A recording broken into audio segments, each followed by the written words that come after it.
The coins scattered across the dusty street like her shattered dreams, $3.17, all she had left in the world. Mara Quinn dropped to her knees, her massive frame casting a shadow that made the townspeople step back in disgust. 7 feet 3 inches of woman, someone whispered, and not an ounce of motherhood in her. But the man who knelt beside her, his weathered hands carefully gathering each coin, would prove them all wrong in ways that would shake Cotton Hollow to its very foundations. Stay with me through this incredible journey of love, prejudice, and redemption, and let me know in the comments what city you're watching from, so I can see how far this story of courage has traveled. The prairie wind cut through Mara Quinn's threadbare dress as she stood at the edge of Cotton Hollow, her last coins clutched in trembling fingers. 7 feet and 3 inches of exhausted woman cast out from yet another town carrying nothing but a canvas sack and the weight of 1,000 cruel words. The coin slipped from her grip, $3.17, tumbling into the Dakota dust, rolling toward the wagon wheels and boot heels of a town that didn't want her kind. "Lord, help me," she whispered, dropping to her knees, her long fingers scrambling in the dirt. A child laughed. A woman pulled her son closer. The whispers started immediately, as they always did. "Look at the size of her. Ain't natural. What man would want?" A shadow fell across the scattered coins. Mara looked up to see a man dismounting from his freight wagon, his movements deliberate and calm. 6 feet 4 inches of quiet strength, with hands scarred from honest work and eyes that held no mockery. Eli Hart knelt beside her without a word, his palm pressing flat against a rolling penny before the wind could claim it.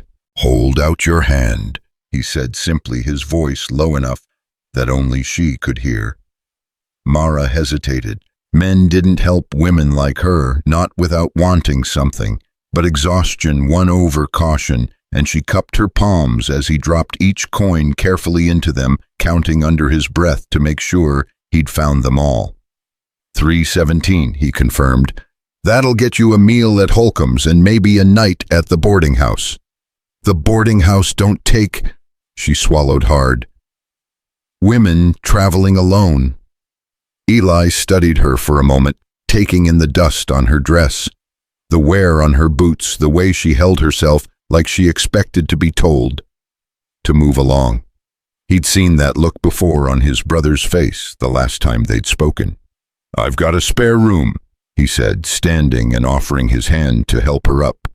"Bolt locks from the inside, no obligations, just a roof and walls until you figure your next move." The street had gone quiet. Mara could feel the eyes of Cotton Hollow boring into her back. This was the moment: take the stranger's offer or face another night in the prairie wind. She looked at his hand, calloused and steady, then up at his face. No hunger there, no calculation, just a simple offer from one human to another. She took his hand and let him pull her to her feet. "Name's Eli Hart," he said, releasing her hand immediately respectfully. "I run freight between here and Bismarck. House is just past the mill." "Mara Quinn," she managed, clutching her coins and her bag. "Well, Miss Quinn wagon's right here if you'd like a ride. Walking's fine too if you prefer. House is the one with the blue door, can't miss it." She climbed onto the wagon bench, aware of how it creaked under her weight, waiting for the comment that always came. But Eli just clicked his tongue at the horses and set them moving, navigating through the staring townspeople without acknowledgement. The house sat apart from the main cluster of buildings, a modest 2-story structure that had seen better days, but stood solid against the prairie wind. True to his word, the door was painted blue, faded but cheerful against the weathered wood. "Rooms upstairs, first door on the right," Eli said, hefting her bag before she could protest. "Pumps out back for water, outhouse too. I'll be heading to the store. Anything particular you need?" Mara shook her head, overwhelmed by the normalcy of it all. He was treating her like any other boarder, like her size was no more remarkable than the color of her hair. "I'll put credit in your name at Murphy's General Store." He continued, setting her bag inside the door.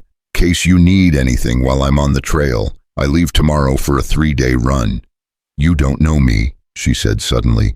"Why would you?" "My brother used to say that kindness don't need a reason, just an opportunity." His jaw tightened slightly. "He's gone now. But the principle remains." He showed her the room, small but clean, with a sturdy bed, a washstand, and indeed a bolt on the inside of the door. The window looked out over the prairie, endless grass rippling like a golden sea. "Supper's at 6 if you're inclined," he said, heading back down the stairs. "Nothing fancy, just stew and bread." Mara stood in the middle of the room, testing the bolt. It slid smooth and secure, for the first time in 3 months, since she'd been run out of Millville for being unfit breeding stock. As the church ladies had whispered, she could lock a door from the inside. She sat on the bed and allowed herself exactly 3 tears. No more. She'd learned that crying just made her look more pitiable, more grotesque to those who already found her size offensive. The smell of cooking drew her downstairs at 5:45. Eli stood at the stove stirring a pot with the same unhurried movements he'd used to gather her coins. The table was set for 2 matching plates, proper silverware, even a jar of wildflowers in the center. "Hope you're hungry," he said without turning. "Made extra. Always do habit from when—" He paused, "from before." They ate in companionable silence for several minutes. The stew was good, hearty, and well seasoned with chunks of beef and potato. Mara found herself relaxing incrementally, her spine losing its defensive curve. "You cook well," she offered. "Learn quick when it's that, or starve on the trail. My brother was the real cook, though. Could make hardtack taste like cake if he set his mind to it." "How long has he been gone?" 6 months. Eli's knuckles whitened around his spoon. "Freight run went bad. Robbers hit the convoy outside Milltown. He didn't make it." Mara's breath caught. Milltown, where she'd been 3 months ago, where she'd heard about a freight robbery gone wrong, the drivers killed for a shipment of mining equipment. "I'm sorry," she said, meaning it. "Wasn't your doing to apologize for." He looked up at her, then really looked at her. "You came from that direction, didn't you, from Millville?" She nodded, bracing for questions about why she'd left, what had driven her out. "Rough country," was all he said. "More coffee." After supper, she helped wash dishes despite his protests. Standing side by side at the wash basin, she was acutely aware that even at his considerable height, she towered over him. Most men hated that. But Eli just shifted to give her more room, handing her plates to dry with easy efficiency. "About the store credit," she said. "I can't accept. It's practical, not charity. I'm gone half the time. House needs tending. Chickens need feeding. Garden needs watering. You do that, we call it even."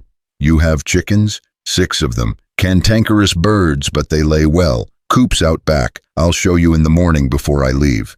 She wanted to protest that it was too much, that she couldn't possibly accept such generosity. But the truth was she had nowhere else to go, and winter was coming. The prairie would kill her as surely as the cruelty of towns.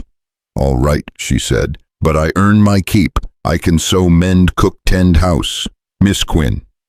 He turned to face her fully. "You don't need to earn the right to exist. Room's yours as long as you need it. No conditions." That night she lay in the sturdy bed, listening to the house settle around her. Eli's footsteps moved quietly below the sounds of a man preparing for an early departure.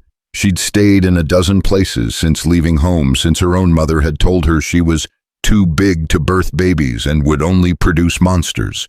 But this was the first place that felt safe.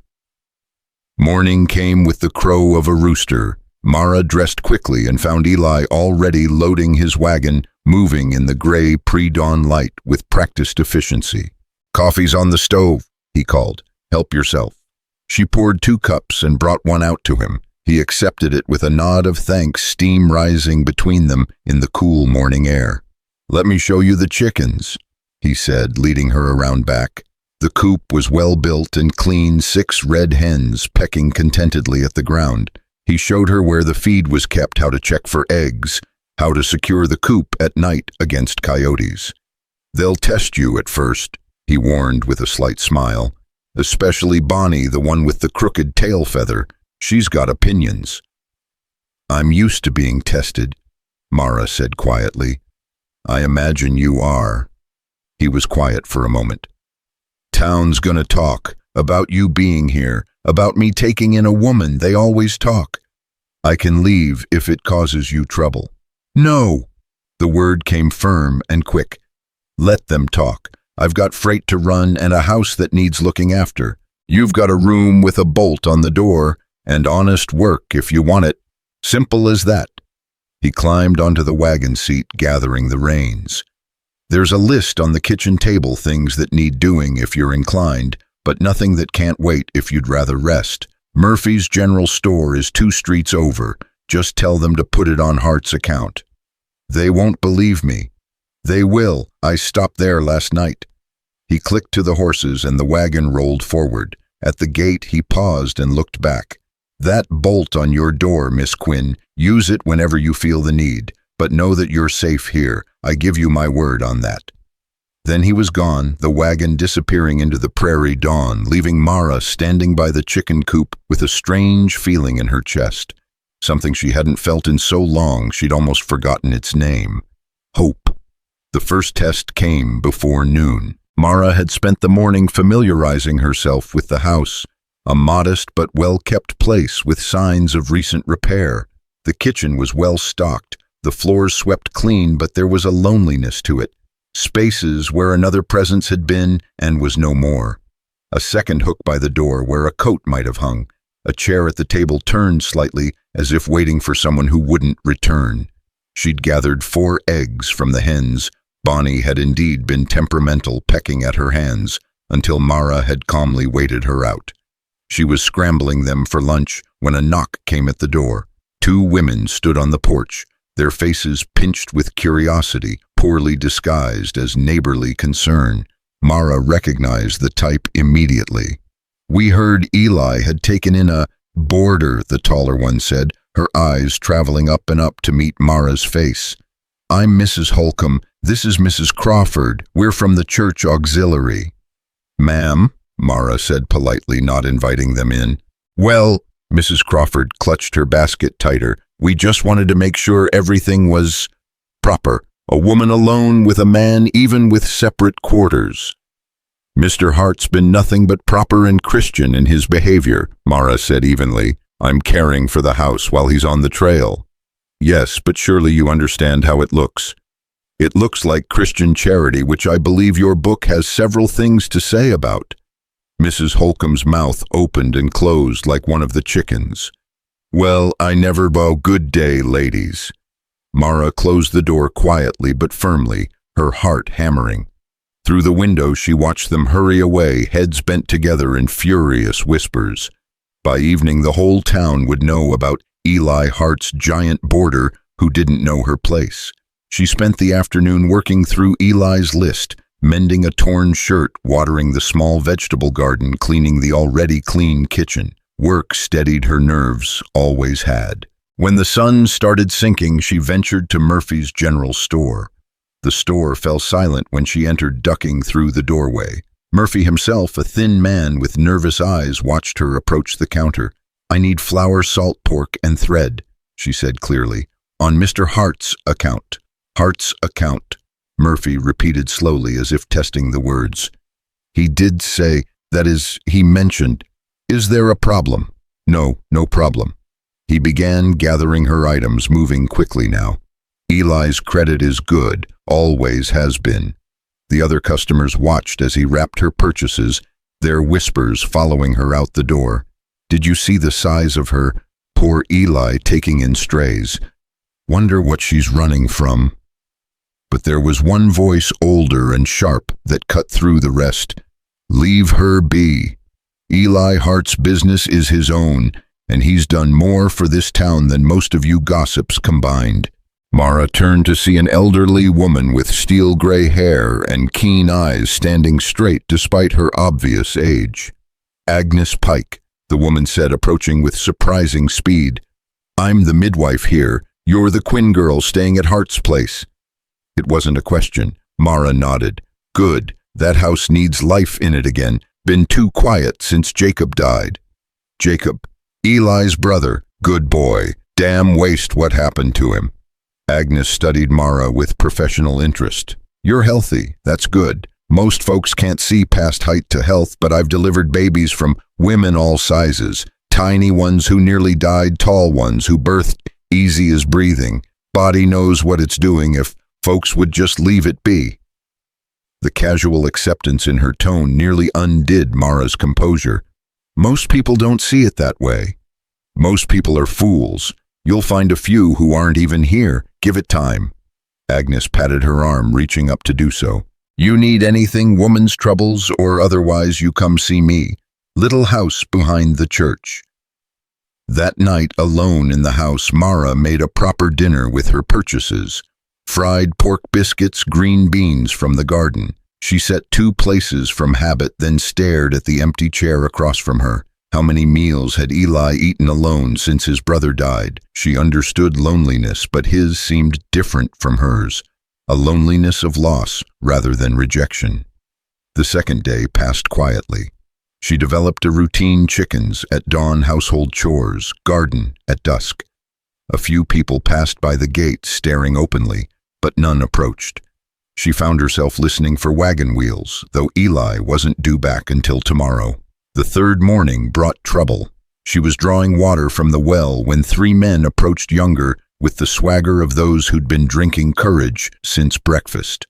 She recognized the type bullies who traveled in packs because they were cowards alone. "Well, well," the tallest one drawled. "The giant's out of her cave."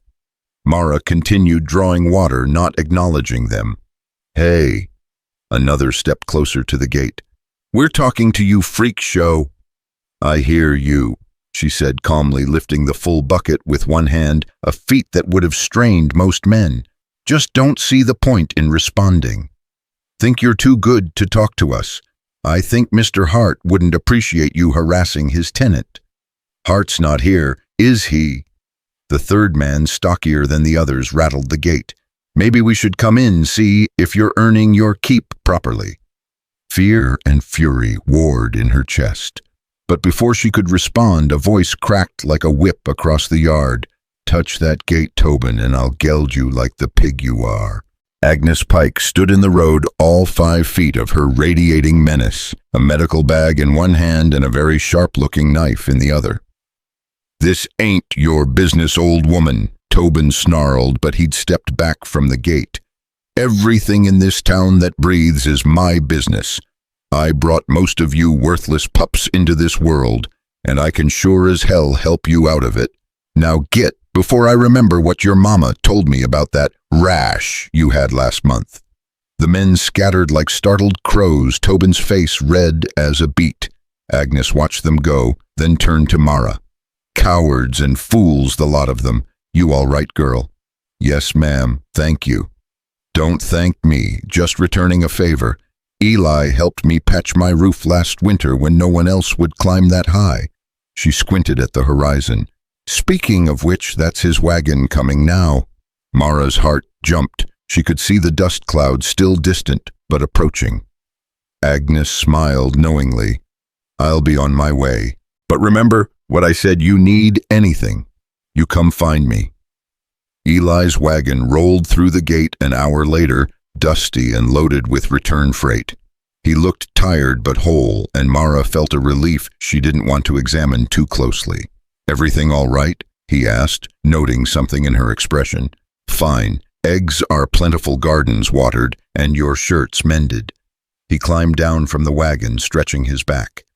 "I meant with you, you look unsettled." She hesitated, then told him about Tobin and the others, about Agnes's intervention. His face darkened progressively as she spoke. "I'll have words with them," he said quietly, but there was steel in his tone. "It's not necessary." "It is." He met her eyes. "You're under my roof." That means you're under my protection. They'll learn to respect that, or they'll learn what happens when they don't. I don't want to cause you trouble. Miss Quinn Mara. It was the first time he'd used her given name. The trouble started when those boys decided to harass a woman alone. That's on them, not you. He began unhitching the horse's movements, sharp with contained anger. Mara moved to help, and they worked in silence until the horses were stabled and the wagon unloaded. Hungry? She asked. I made stew. Starving. Trail food's nothing compared to home cooking. They ate together, and he told her about his run, a delivery of mining equipment, to a camp return load of ore samples for assay. Normal, mundane details that somehow felt precious in their normalcy. I met a woman in Bismarck, he said suddenly. At the freight office, she was asking about passage to Chicago. Mara's stomach tightened. Was this his way of suggesting she move on? Thing is, he continued, not looking at her. She reminded me of something, how many people are just looking for a place to be themselves, without judgment. Made me think about this house sitting mostly empty, about how maybe it could be more than just a way station. What are you saying? He did look at her then, direct and honest. I'm saying the room's yours permanent if you want it. Not as a boarder, as a tenant, a member of this household, equal standing, equal say in how things run. People will talk worse than ever. Let them. I've got freight to run, you've got a life to live. Seems to me we could both use an ally in that. She studied his face, searching for the catch, the hidden motive. But there was only that same steady kindness he'd shown from the start. Why? She asked. Why do you care what happens to me? He was quiet for a long moment, staring at his coffee cup. My brother was different. Not in size, but in other ways. Gentle when men were supposed to be hard. Interested in books when he should have cared about guns. This town never let him forget how he didn't fit their mold. I watched it wear him down, make him smaller, until he took that dangerous run because he wanted to prove something to people whose opinions shouldn't have mattered. He looked up at her. I couldn't save him from this town's judgment, but maybe I can offer someone else what I should have given him, a place to just be without apology. Mara felt tears threaten for the second time since arriving. I don't know what to say. Say you'll stay, at least through winter. After that, we can reassess. All right, through winter. He smiled, then the first full smile she'd seen from him, and it transformed his weathered face into something almost boyish. Good. Now there's something else. Can you handle a rifle? No. Never had cause to learn. Well, you do now. If you're staying, you need to be able to protect yourself when I'm gone. Lessons start tomorrow. That night, as she lay in bed listening to a coyote howl in the distance, Mara thought about unexpected kindness, about allies in unlikely places. She thought about Eli's brother, gentle in a hard world, and about Eli himself trying to balance the scales of regret. She slid the bolt on her door, but for the first time it felt more like habit than necessity. The rifle lessons began at dawn. Eli had set up targets against the hillside, old cans and bottles at varying distances. The rifle was heavy but well maintained, and he showed her how to hold it, how to sight, how to squeeze rather than pull the trigger. Her first shots went wild, the recoil surprising despite his warnings. But by the 10th shot, she was hitting targets more often than not. You're a natural, he said with approval. Steady hands, good eye. Most people take days to get where you are. I've had to learn to be precise, she said, thinking of years of sewing in dim light, of making herself smaller in crowds despite her size, of calculating exactly how much space she could take up without causing offense. Well, it's serving you well. We'll practice every morning I'm home. Within a month you'll be out shooting half the town. That'll endear me to them, she said dryly. Being liked and being respected aren't always the same thing. I'd rather you be respected, or at least feared enough to be left alone. They were cleaning the rifles when hoofbeats approached fast.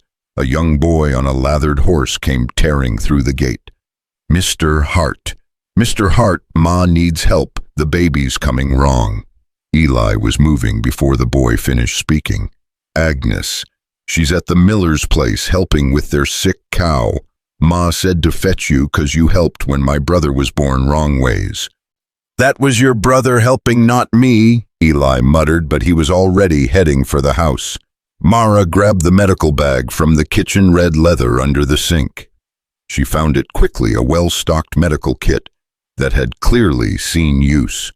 They climbed into the wagon, the boy leading on his horse, and Eli drove faster than she'd thought the old wagon could go. The homestead was in chaos. A man paced the porch, face white with fear, while children clustered at windows. Inside, a woman's screams pierced the air. "Thank God," the man gasped. "She's been laboring since yesterday." Eli was already through the door, Mara following with the bag. The scene inside was one she'd witnessed before in her travels, a woman exhausted past endurance, a baby refusing to come, and death hovering close.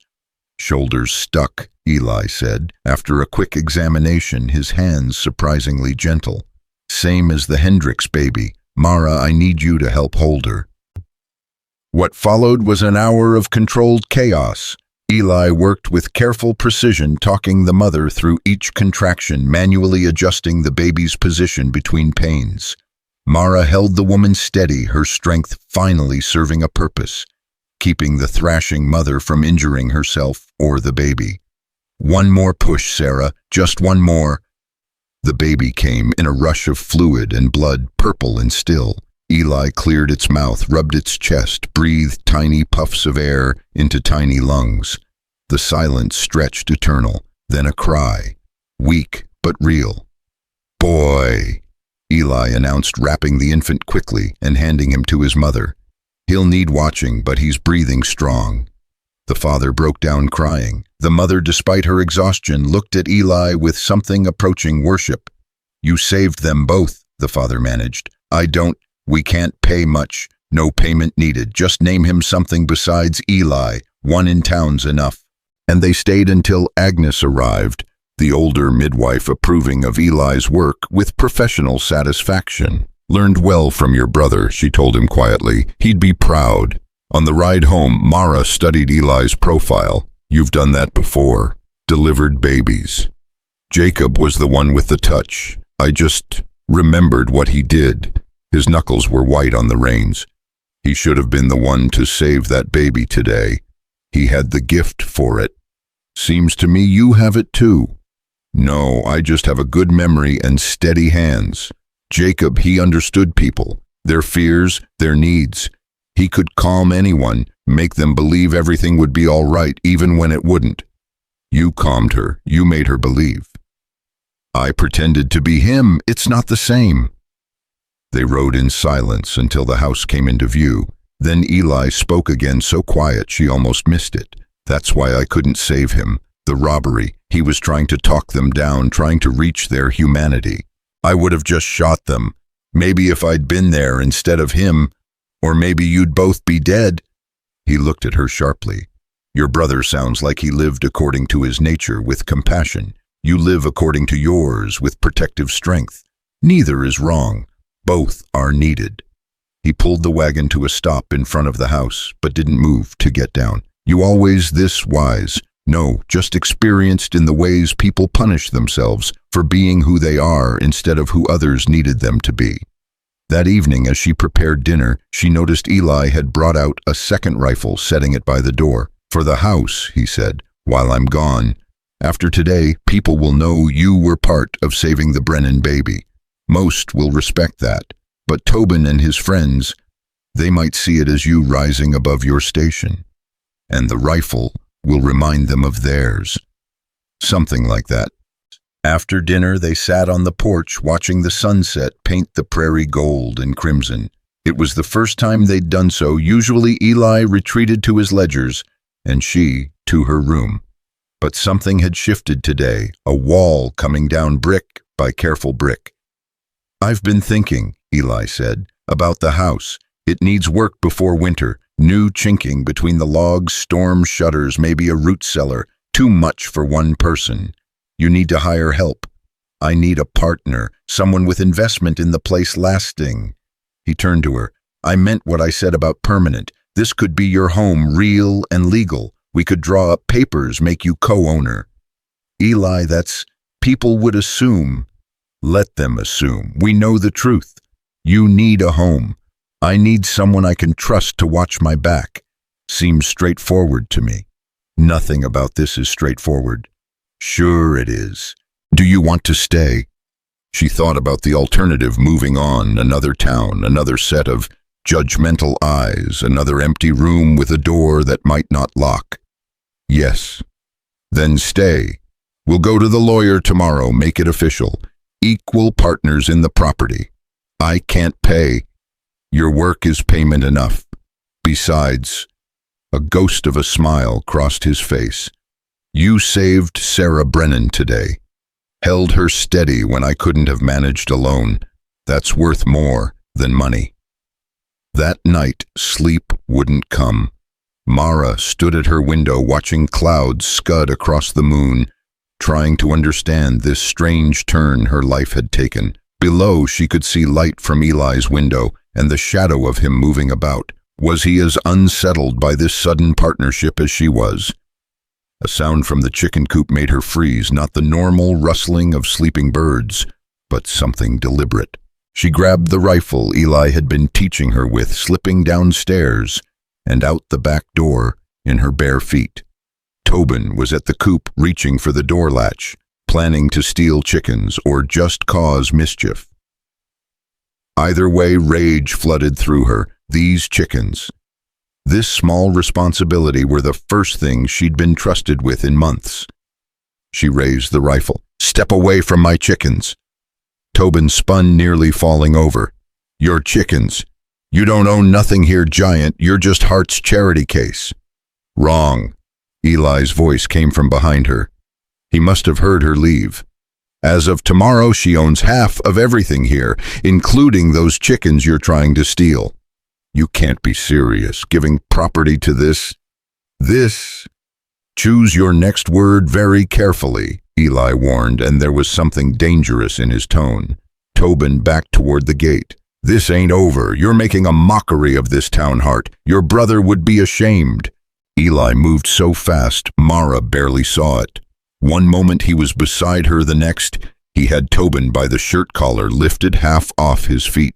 "My brother," he said with deadly calm, "would have offered her tea and conversation, would have asked about her travels, her stories, would have seen her as a person long before I managed to. So don't you dare invoke his name while trying to justify your small-minded cruelty." He released Tobin with a shove that sent him stumbling. "Come near this property again and I'll have the sheriff on you for attempted theft, and everyone will know you were outsmarted by the woman you call a giant." Tobin fled, and they stood in the moonlight, both breathing hard from adrenaline. "Thank you," Mara said. "You had it handled. I just wanted him to know you weren't alone." "I haven't been alone since you picked up my coins." He looked at her, then really looked at her, and something passed between them. Understanding, maybe, or recognition of kindred spirits. "We should get some sleep," he said finally. "Lawyer's office opens at 8. But neither moved, standing guard together in the silver light, protecting what was theirs. Morning brought whispers. News of Tobin's humiliation had spread, twisted and retold, until 3 versions circulated before breakfast. But when Eli and Mara walked into the lawyer's office, heads high and purposeful, the whispers died. Thomas Whitman Esquire was a thin man with careful eyes who'd drawn up papers for half the territory. He listened to Eli's proposal without expression, occasionally glancing at Mara as if measuring her worth in some invisible ledger. "This is highly unusual, Mr. Hart. A man and woman unmarried as co-owners. Nothing in the law against it," Eli interrupted. "No, but the implications are nobody's business but ours." Whitman sighed and began drawing up the papers. Equal shares in the property rights of survivorship, shared responsibility for taxes and upkeep. As he wrote, Mara felt the weight of it, not just ownership, but belonging. For the first time in her life, she would have legal claim to a home. Sign here, Miss Quinn, and here. Her signature looked strange next to Eli's, her careful script beside his bold scrawl. But there they were, partners in ink and law. Outside the office, Mrs. Crawford stood with a cluster of church ladies, their faces pinched with disapproval.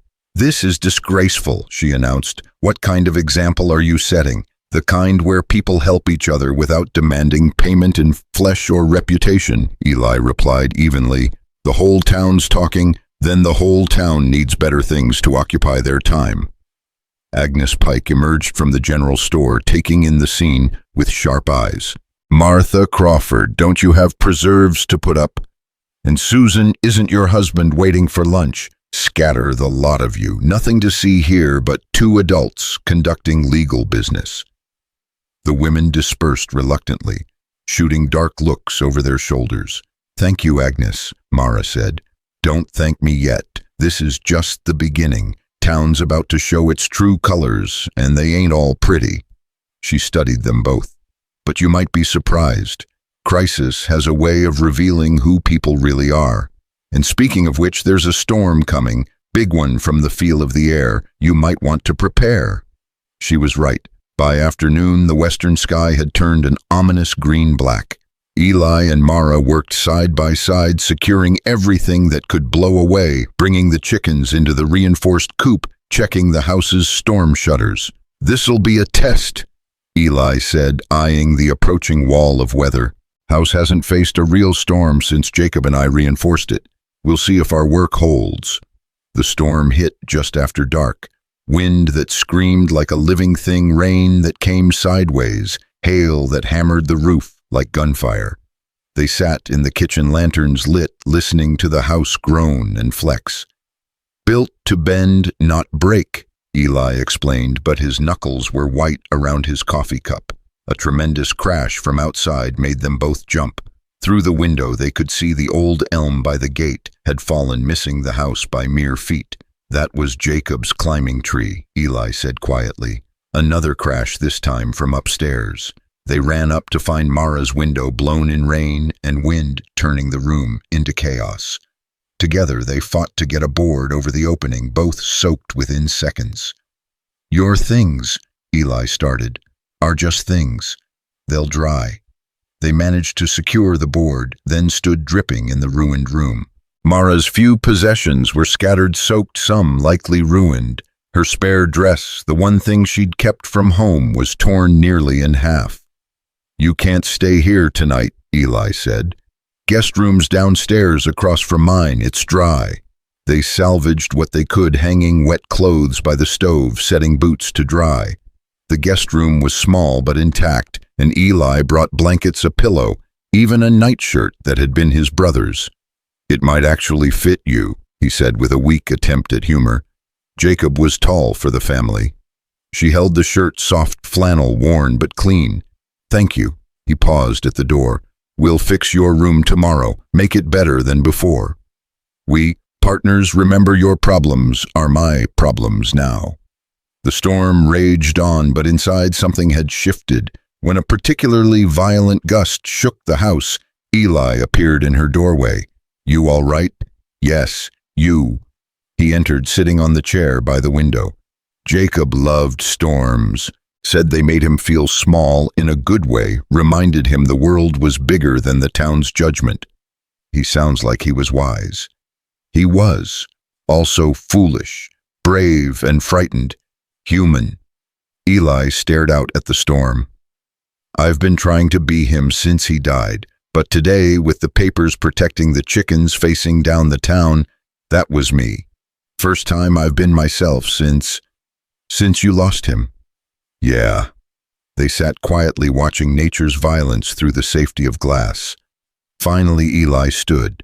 "Try to sleep. Tomorrow will bring its own challenges." But he paused at the door again, looking back. "I'm glad you're here, Mara. Not just for the help, but the company. The house feels less empty." "I'm glad too." The morning revealed devastation.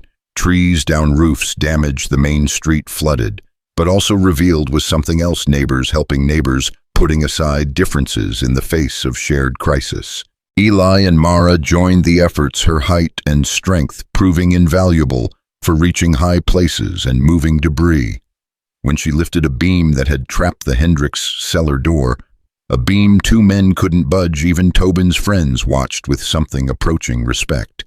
"Thank you," Mrs. Hendricks said, clutching her arm. "My children were so frightened down there." By noon, they'd helped clear 3 properties. Agnes Pike directed efforts like a general, sending people where they were needed most. When she pointed Eli and Mara toward the church, where the roof had partially collapsed, they went without question. Pastor Williams, a man who'd never acknowledged Mara except to frown, watched her hold a support beam while others hammered repairs. "I misjudged you," he said quietly when the work was done. "Most do," she replied simply. "Will you come to services Sunday?" She glanced at Eli, who shrugged.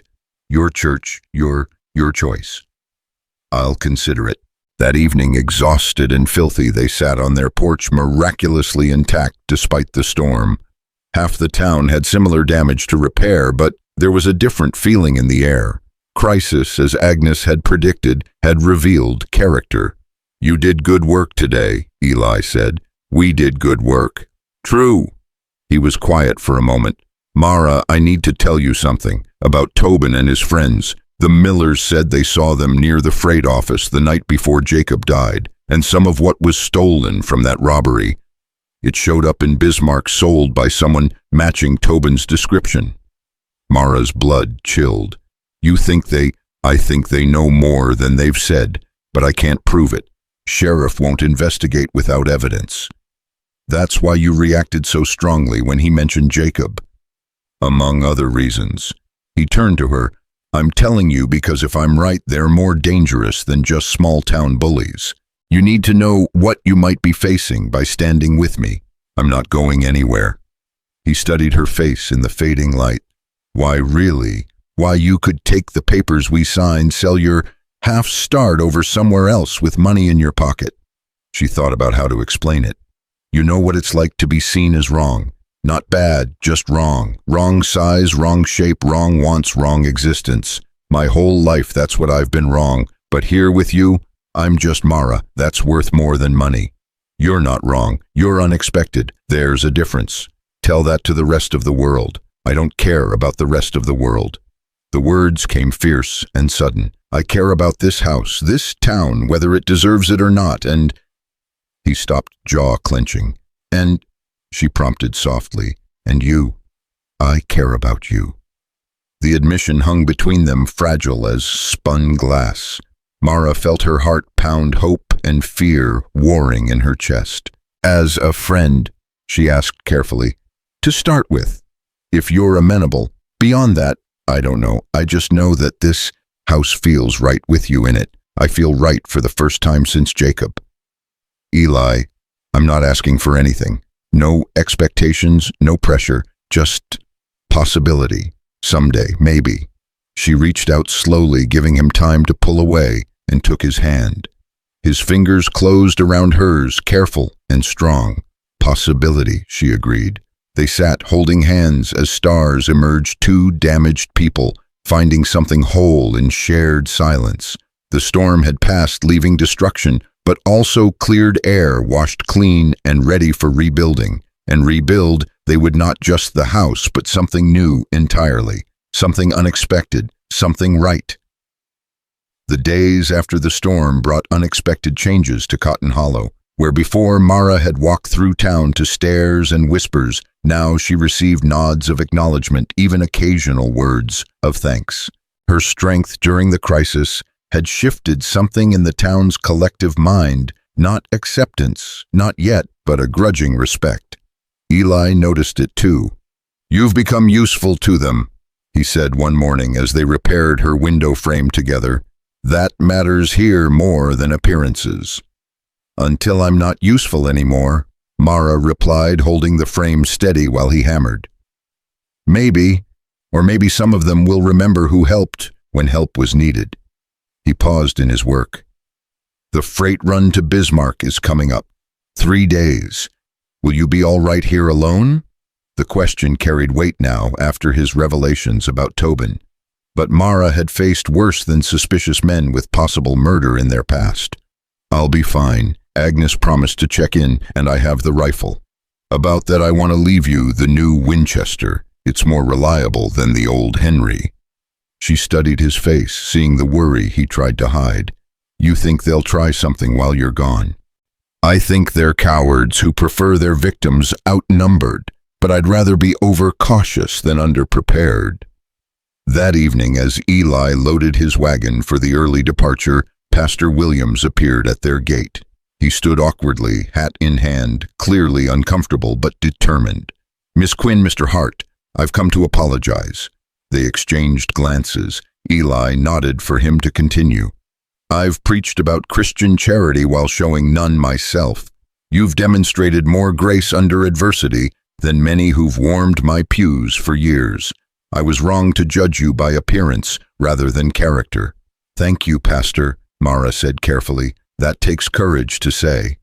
"Less courage than it took for you to help repair my church after I'd shown you nothing but coldness." He twisted his hat brim. "I'd like to extend a personal invitation to Sunday services, both of you." "We'll consider it." Eli said, his tone neutral but not unfriendly. After Williams left, they stood in the gathering dusk processing this unexpected development. "Think he means it?" Mara asked. "Williams is many things, but he's not false. If he says it, he means it. Question is whether his congregation will follow his lead." "Only one way to find out." Eli looked at her sharply. "You want to go to church.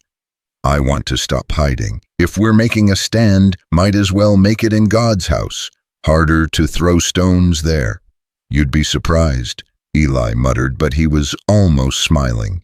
That night, their last before his departure, they sat longer than usual at dinner. The conversation meandered through safe topics, the garden, the chickens' repairs needed before winter. But underneath ran a current of tension, things unsaid. Finally, Eli pushed back from the table. "I should get some sleep. Early start tomorrow." "Eli." She stopped him with his name. "Be careful, not just with the freight, but watch your back." "Planning to." He hesitated at the doorway. "Mara, if anything seems wrong while I'm gone, anything at all, go to Agnes. Promise me." "I promise." He nodded and left, but she heard his footsteps pause outside her door later, as if he wanted to say something more. But the moment passed, and she heard his door close. Morning came too soon. Eli was already loading the last supplies when Mara came out with coffee and biscuits, wrapped in cloth. "For the road," she said. Their hands brushed as he took the bundle, and for a moment they stood close enough that she could see the gold flecks in his brown eyes. 3 days, he said. "I'll be back in 3 days. I'll be here." He climbed onto the wagon seat, then looked back. "Mara, that possibility we talked about, I find myself thinking about it more than I expected." Before she could respond, he clicked to the horses and was gone, leaving her standing in the dooryard with her heart racing and her coffee cooling in her hands. The first day alone passed peacefully. Mara fell into the rhythm of chores, finding comfort in routine. She practiced with the Winchester, her aim improving steadily. Agnes stopped by in the afternoon with fresh bread and gossip. "Town's talking about you and Eli signing those papers," the older woman said, settling into the porch chair with obvious relish. "Half think it's scandal, half think it's practical. The smart ones are keeping their mouths shut and watching how it plays out. And which are you? Oh, I'm enjoying the show. Haven't seen this much excitement since the Hendricks twins set the livery on fire playing with matches." Agnes's eyes sharpened. "But I'm also watching Tobin and his crew. They've been drinking heavy since the storm, talking loud about proper order and folks knowing their place. Let them talk. Talk has a way of becoming action when alcohol's involved. You keep that rifle close." That night, Mara double-checked all the locks and kept the Winchester by her bed. But the only sounds were the usual wind in the grass, coyotes in the distance, the house settling around her. The second day brought trouble in an unexpected form. Mara was in the garden when a wagon pulled up, and her stomach dropped as she recognized the woman climbing down. Her mother looked older, grayer, worn down by prairie life and bitter choices, but her eyes held the same judgment they'd had the day she'd told Mara to leave. Mara, mother. They stood frozen, the gate between them more than physical barrier. I heard you were here, living with a man, unmarried, living in the same house. There's a difference. Is there? The whole territory's talking about my giant daughter and her arrangement with the freight hauler. Mara felt the old hurt rising, the familiar shame her mother had always triggered. But then she thought of Eli's steady presence, Agnes's fierce protection, even Pastor Williams's apology. I'm not your daughter anymore. You made that clear when you cast me out for being too big to be a proper woman. I was trying to protect you. No man you could imagine would want me, but you never had much imagination, did you? Just fear of anything that didn't fit your narrow view of proper. Her mother's face flushed. How dare you? How dare I survive, thrive, find people who see me as more than a freak of nature? Mara's voice rose, months of suppressed anger finally breaking free. I have a home here, legal ownership, people who judge me by my actions, not my size. That's more than you ever offered. I'm your mother. No, you're the woman who gave birth to me, then spent 23 years apologizing for it. There's a difference. Her mother stood speechless, this rebellion clearly unexpected. She'd probably imagined Mara desperate, grateful for any contact from family. I came to offer you a chance to come home, she finally said. Your father's ill, the farm needs tending. You could work myself to death for people who see me as livestock. No, thank you. You'd rather be this man's whore. The slap of the word hung in the air. Mara's hands clenched, but she kept her voice level. I'd rather be his equal partner than your shameful secret. Now get off my property. Your property, her mother laughed bitterly. You think this will last? Men don't give women property without expecting payment. When he collects what you owe, you'll come crawling back. If you believe that you don't know me at all, but then you never tried to, did you now leave before I demonstrate just how strong your giant daughter has become? Her mother left in a fury of dust and recriminations, but Mara felt lighter for it. She'd faced her past and chosen her present. That was worth any amount of maternal condemnation. Agnes appeared an hour later as if summoned by the emotional upheaval. Saw your mother's wagon heading out of town like the devil was chasing her. You all right, girl? Better than all right. I think I just grew a spine. About time. Nothing like facing down the people who made you small to remind you how big you really are. Agnes pulled out a flask, taking a sip before offering it to Mara. Medicinal purposes. The whiskey burned, but it steadied her nerves. They sat on the porch as afternoon faded to evening, Agnes sharing stories of her own family struggles, the two women finding kinship in survival. Eli's good for you, Agnes said suddenly, and you're good for him. Don't let fear of what could go wrong stop you from reaching for what could go right. Is it that obvious? Honey, the way you two look at each other when you think the other isn't watching, the whole town's placing bets on when not if. That night, alone in the house, Mara found herself in Eli's room. She hadn't meant to go there, but her feet had carried her to his doorway. The room was sparse but clean, revealing a man who valued function over form, but there were touches of softness, a quilt that must have been his mother's, a carved wooden horse that spoke of childhood, a daguerreotype of two young men, arms around each other's shoulders, grinning at the camera, Eli and Jacob. The resemblance was clear, but where Eli was all sharp angles and contained strength, Jacob had been softer, his smile reaching his eyes in a way that suggested joy came easier to him. I'm trying to take care of him, she told the photograph. He's so busy taking care of everyone else, I don't think he knows how to let someone care for him, but I'm trying. A sound from outside made her freeze, footsteps on the porch, too heavy to be Agnes, too deliberate to be casual. She grabbed the Winchester and crept to the window.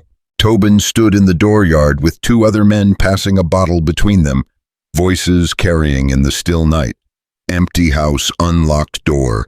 Could go in, take what we want, be gone before anyone knows. She's in there, one of the others argued, the giant. So 3 of us, one of her, and women don't shoot straight anyway. Mara eased open the window, setting the rifle barrel on the sill. The click of her cocking it echoed in the quiet night. This woman shoots straight enough to put a bullet through that bottle you're holding, she called out. Want to test me? The men froze, suddenly aware they were backlit by the moon-perfect targets. We're just passing by, Tobin called, but his voice shook. No, you're trespassing and discussing breaking and entering, which I'm sure Sheriff Morrison would find interesting. She let that sink in.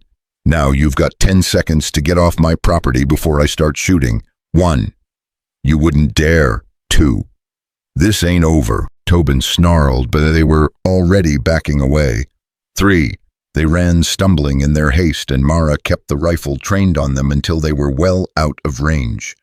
Then she slumped against the window frame, adrenaline making her hands shake.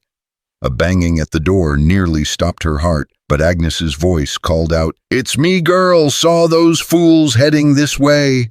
Mara let her in, and the older woman took in the rifle, the open window, the defensive position. Good girl, you handled that perfect. But they'll be back, and next time they might not be drunk enough to scare easy. Eli comes home tomorrow, and they know that. Tonight was their last chance to catch you alone. Agnes pulled out a revolver from her medical bag. I'll stay tonight. Between your rifle and my pistol, we should discourage any return visits.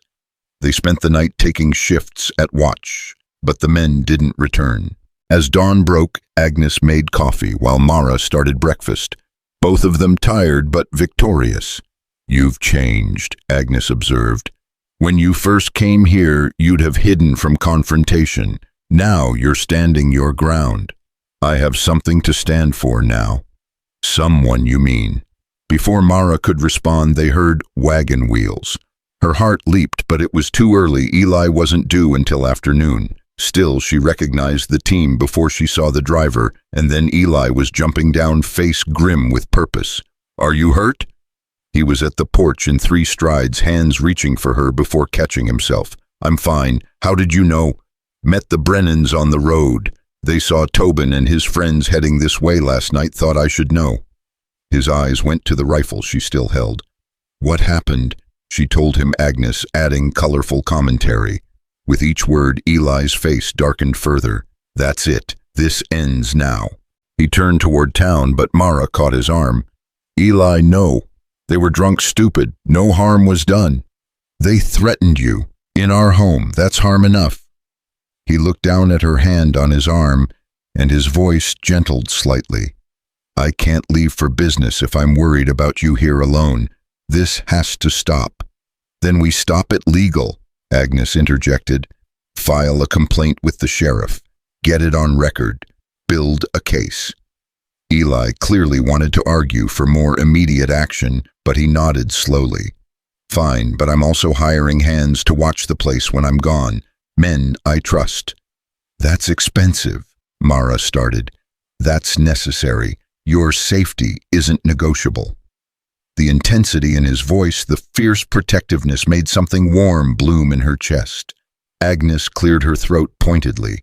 I'll leave you 2 to sort this out, but Eli, she handled herself fine, sent 3 grown men running with nothing but steady aim and a countdown. Your partner doesn't need protecting as much as she needs supporting. After Agnes left, they stood awkwardly in the kitchen, the air charged with unspoken things. I cut the run short, Eli admitted. Soon as the Brennans told me I couldn't, I had to get back. Why? He looked at her like she'd asked why the sun rose. Because you were here alone. Because I gave you my word you'd be safe. Because... He stepped closer and Mara's breath caught. His hand rose to her face, thumb brushing her cheek with impossible gentleness. Because the thought of something happening to you made me realize how much you've come to matter to me, more than just as a partner or housemate, more than I expected or maybe have a right to feel. Eli, I know we said possibility someday maybe, But standing there on the road thinking you might be in danger, I realized I don't want someday.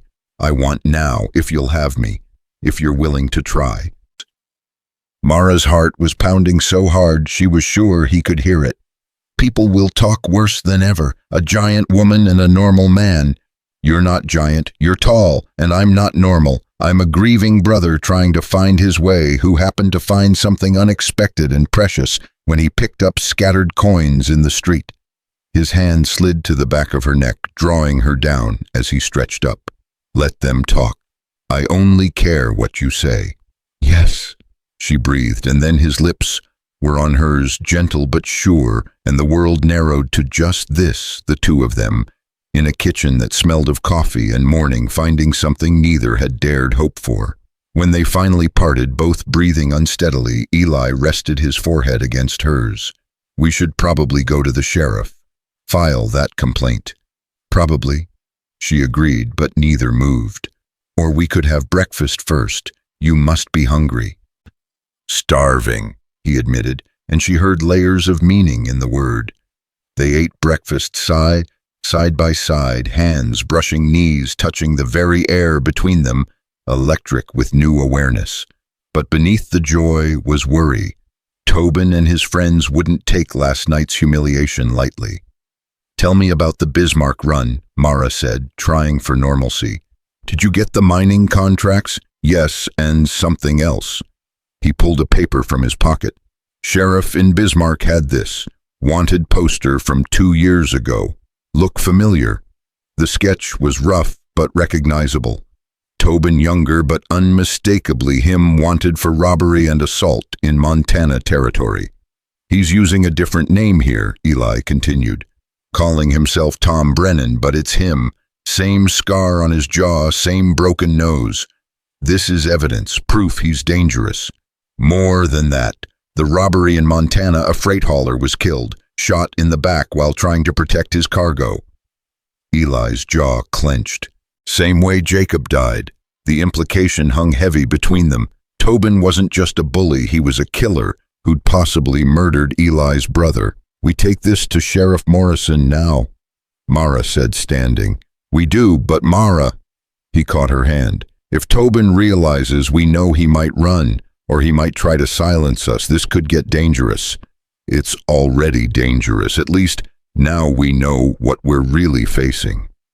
They walked to town together, the wanted poster secure in Eli's jacket. Main Street was busy with morning business, and their appearance together drew the usual stares. But something had changed in Mara's bearing. She walked taller, prouder, her hand occasionally brushing Eli's, as if to affirm their new connection. Sheriff Morrison, a cautious man who preferred quiet to conflict, studied the poster with growing alarm. "This is definitely Tom Tobin. My God, if this is true." "It's true," Eli said flatly, "and I think he killed my brother." Morrison's face paled. "That's a serious accusation." "Then investigate it. Do your job, because if you don't, I will."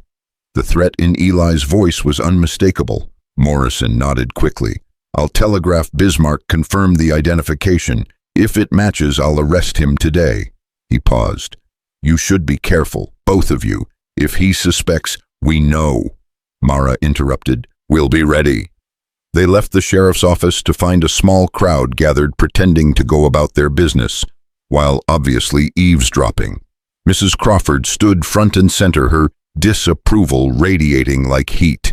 "Setting the law on decent folks now," she demanded. "Tobin's no decent folk," someone called from the back, one of the men who'd helped during the storm. "We all know he's trouble. He's just high-spirited. He's a drunk and a bully," Agnes said, appearing from the general store. "And now maybe worse. Let the law sort it out." The crowd parted uneasily as Eli and Mara passed. The battle lines were being drawn, the town forced to choose sides. At the Mercantile, Murphy greeted them with unusual warmth. "Heard what you did last night, Miss Quinn. Sending those fools running. My wife says any woman who can handle a rifle like that is welcome in our store any time." It was a small victory, but Mara felt it deeply. Acceptance earned through action rather than begged for through compliance. They were selecting supplies when young Tim Brennan, no relation to Tobin's assumed name, burst through the door. "Mr. Hart, Miss Quinn Sheriff's arrested Tobin. There's a fight." They ran, following the boy to the saloon where a crowd had gathered. Through the chaos, they could see Sheriff Morrison trying to drag a handcuffed Tobin to the jail, while Cray and another man tried to pull him free. "Let him go," Cray shouted. "You got no right." "I've got a warrant from Montana Territory," Morrison shouted back. "He's wanted for murder." The word rippled through the crowd like wildfire. Murder. Suddenly those who'd defended Tobin stepped back, not wanting association with a killer. But Tobin's face, twisted with rage, had locked eyes with Eli. "You did this," he screamed. "You couldn't leave well enough alone, just like your brother had to be a hero, had to fight back." The confession, inadvertent but clear, silenced everyone. Eli went still as stone. "What did you say about my brother?" Tobin realized his mistake, but it was too late. "Nothing. I didn't. You just admitted to killing him." Eli's voice was deadly quiet. "In front of 30 witnesses. I didn't mean he wouldn't give us the strongbox. We only meant to scare him." Cray tried to cover Tobin's mouth, but the damage was done. Sheriff Morrison, energized by having a confession, managed to drag Tobin toward the jail, with several townsmen now helping. "Eli Hart, you're dead," Tobin screamed. "You and your giant bitch. You hear me, dead." Eli started forward, but Mara caught him, her strength enough to hold him back. "No," she said quietly. "He's done. Let the law have him. He killed Jacob, and he'll hang for it, but not if you give him grounds for self-defense." Slowly, painfully, Eli relaxed in her grip. Around them, the townspeople watched this display of her strength and his trust, seeing something that transcended mere physical difference. Pastor Williams stepped forward. "I think we should pray," he said firmly. "For justice, for healing, and for forgiveness. Not for the killer, but for ourselves, for letting evil flourish in our midst, through our silence." It was a bold statement, taking a clear side, and it shifted the crowd's mood from bloodthirsty to reflective. As Williams led a prayer, Mara felt Eli's hand find hers, holding tight, like she was the only thing keeping him anchored. The rest of the day passed in a blur. Statements to the sheriff, telegrams to Montana, the slow machinery of justice grinding forward. By evening, Tobin was secured in the jail, awaiting transport. Cray and the third man arrested as accomplices, and the town was reeling from the revelation that they'd harbored killers. Eli and Mara sat on their porch, exhausted by emotion and revelation. The justice they'd sought had come, but it brought no joy, only a hollow satisfaction. "I thought I'd feel better," Eli said quietly, "knowing who killed him, seeing them arrested, but Jacob's still gone. Justice isn't the same as healing. One's faster than the other." He turned to look at her, this woman who'd become so essential so quickly. "How did you get so wise? Pain's a teacher if you let it be. Most folks just let it make them bitter instead. Like your mother. Like she chose to be, yes." Mara shifted closer to him on the bench. "But we get to choose differently. We get to choose hope over fear, connection over isolation, love over loss." The word hung between them, new and fragile. Mara's breath caught. "Is that what this is?" she asked carefully. "I think it might be, if we let it." He turned to face her fully. "I know it's fast. I know we said we'd go slow, but almost losing you, finding Jacob's killer, facing all of this, it's made me realize how short life is, how precious the good parts are when you find them." "Eli, I'm not asking for promises or declarations. I'm just saying that what I feel for you, it's more than partnership, more than possibility. It's—" She silenced him with a kiss, soft but certain. When she pulled back, his eyes were wide with wonder. "I love you too," she said simply.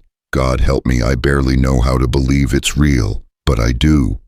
His smile was radiant, transforming his weathered face into something young and hopeful. "So what do we do now? Now we go inside, we have dinner. We make plans for winter preparations. We live our life together and let tomorrow worry about itself. Our life, he repeated, savoring the words. I like the sound of that.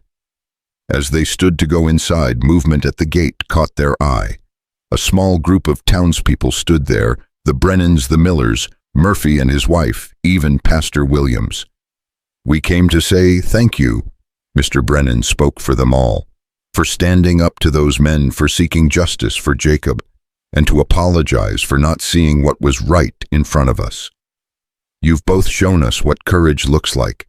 Mrs. Miller added her eyes on Mara. Real courage, not the swagger of bullies, but the steady strength of good people. We'd be honored if you'd both come to church Sunday, Williams added, as welcomed members of our community. It wasn't the whole town, might never be the whole town, but it was enough a foundation to build on acceptance earned through trial. After they left, Eli and Mara stood together in their doorway, looking out at the prairie that stretched endlessly under stars just beginning to show. It's not happily ever after, Mara said softly. No, Eli agreed. It's better, it's real, it's ours. They went inside together, closing the door on the past and opening to whatever future they would build one day, one choice, one act of courage at a time. The sound of distant thunder rolled across the prairie, but this time it brought no fear, only the promise of rain to make things grow. And in the house with the blue door, two people who'd found each other against all odds began the slow, sweet work of building a life worth living. The Sunday service arrived with unexpected frost coating Cotton Hollow in silver that sparkled like scattered diamonds.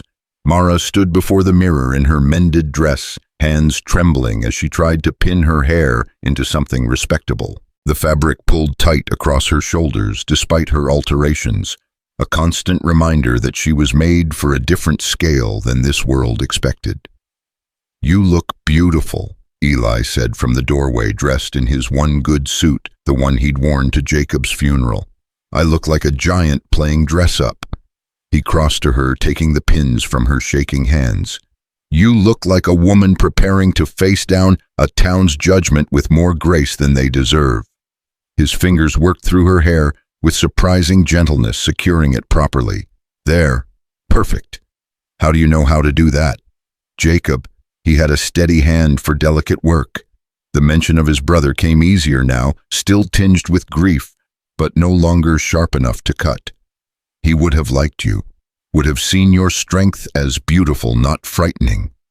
They walked to church together, her hand on his arm, both aware of curtains twitching as they passed. The frost crunched under their boots, the only sound in the unnaturally quiet morning, until the church bells began their summons. The congregation was already assembled when they arrived, a sea of faces, turning as one when they entered. The whispers started immediately, but Pastor Williams stood firm at the pulpit, nodding to them with clear welcome. They took a pew near the back, Mara having to angle her knees awkwardly to fit in the narrow space. Brothers and sisters, Williams began, his voice carrying over the murmurs. Today's scripture comes from 1 Samuel. Man looks at the outward appearance, but the Lord looks at the heart. The pointed message wasn't lost on anyone. Mrs. Crawford shifted uncomfortably in her front pew, while Agnes Pike smiled with grim satisfaction from her corner seat. Halfway through the sermon, a commotion outside made everyone turn. The doors burst open and Sheriff Morrison stumbled in, hat in hand, face grave. Sorry to interrupt, Pastor, but there's been an escape. Tobin broke out of jail last night, killed the deputy watching him.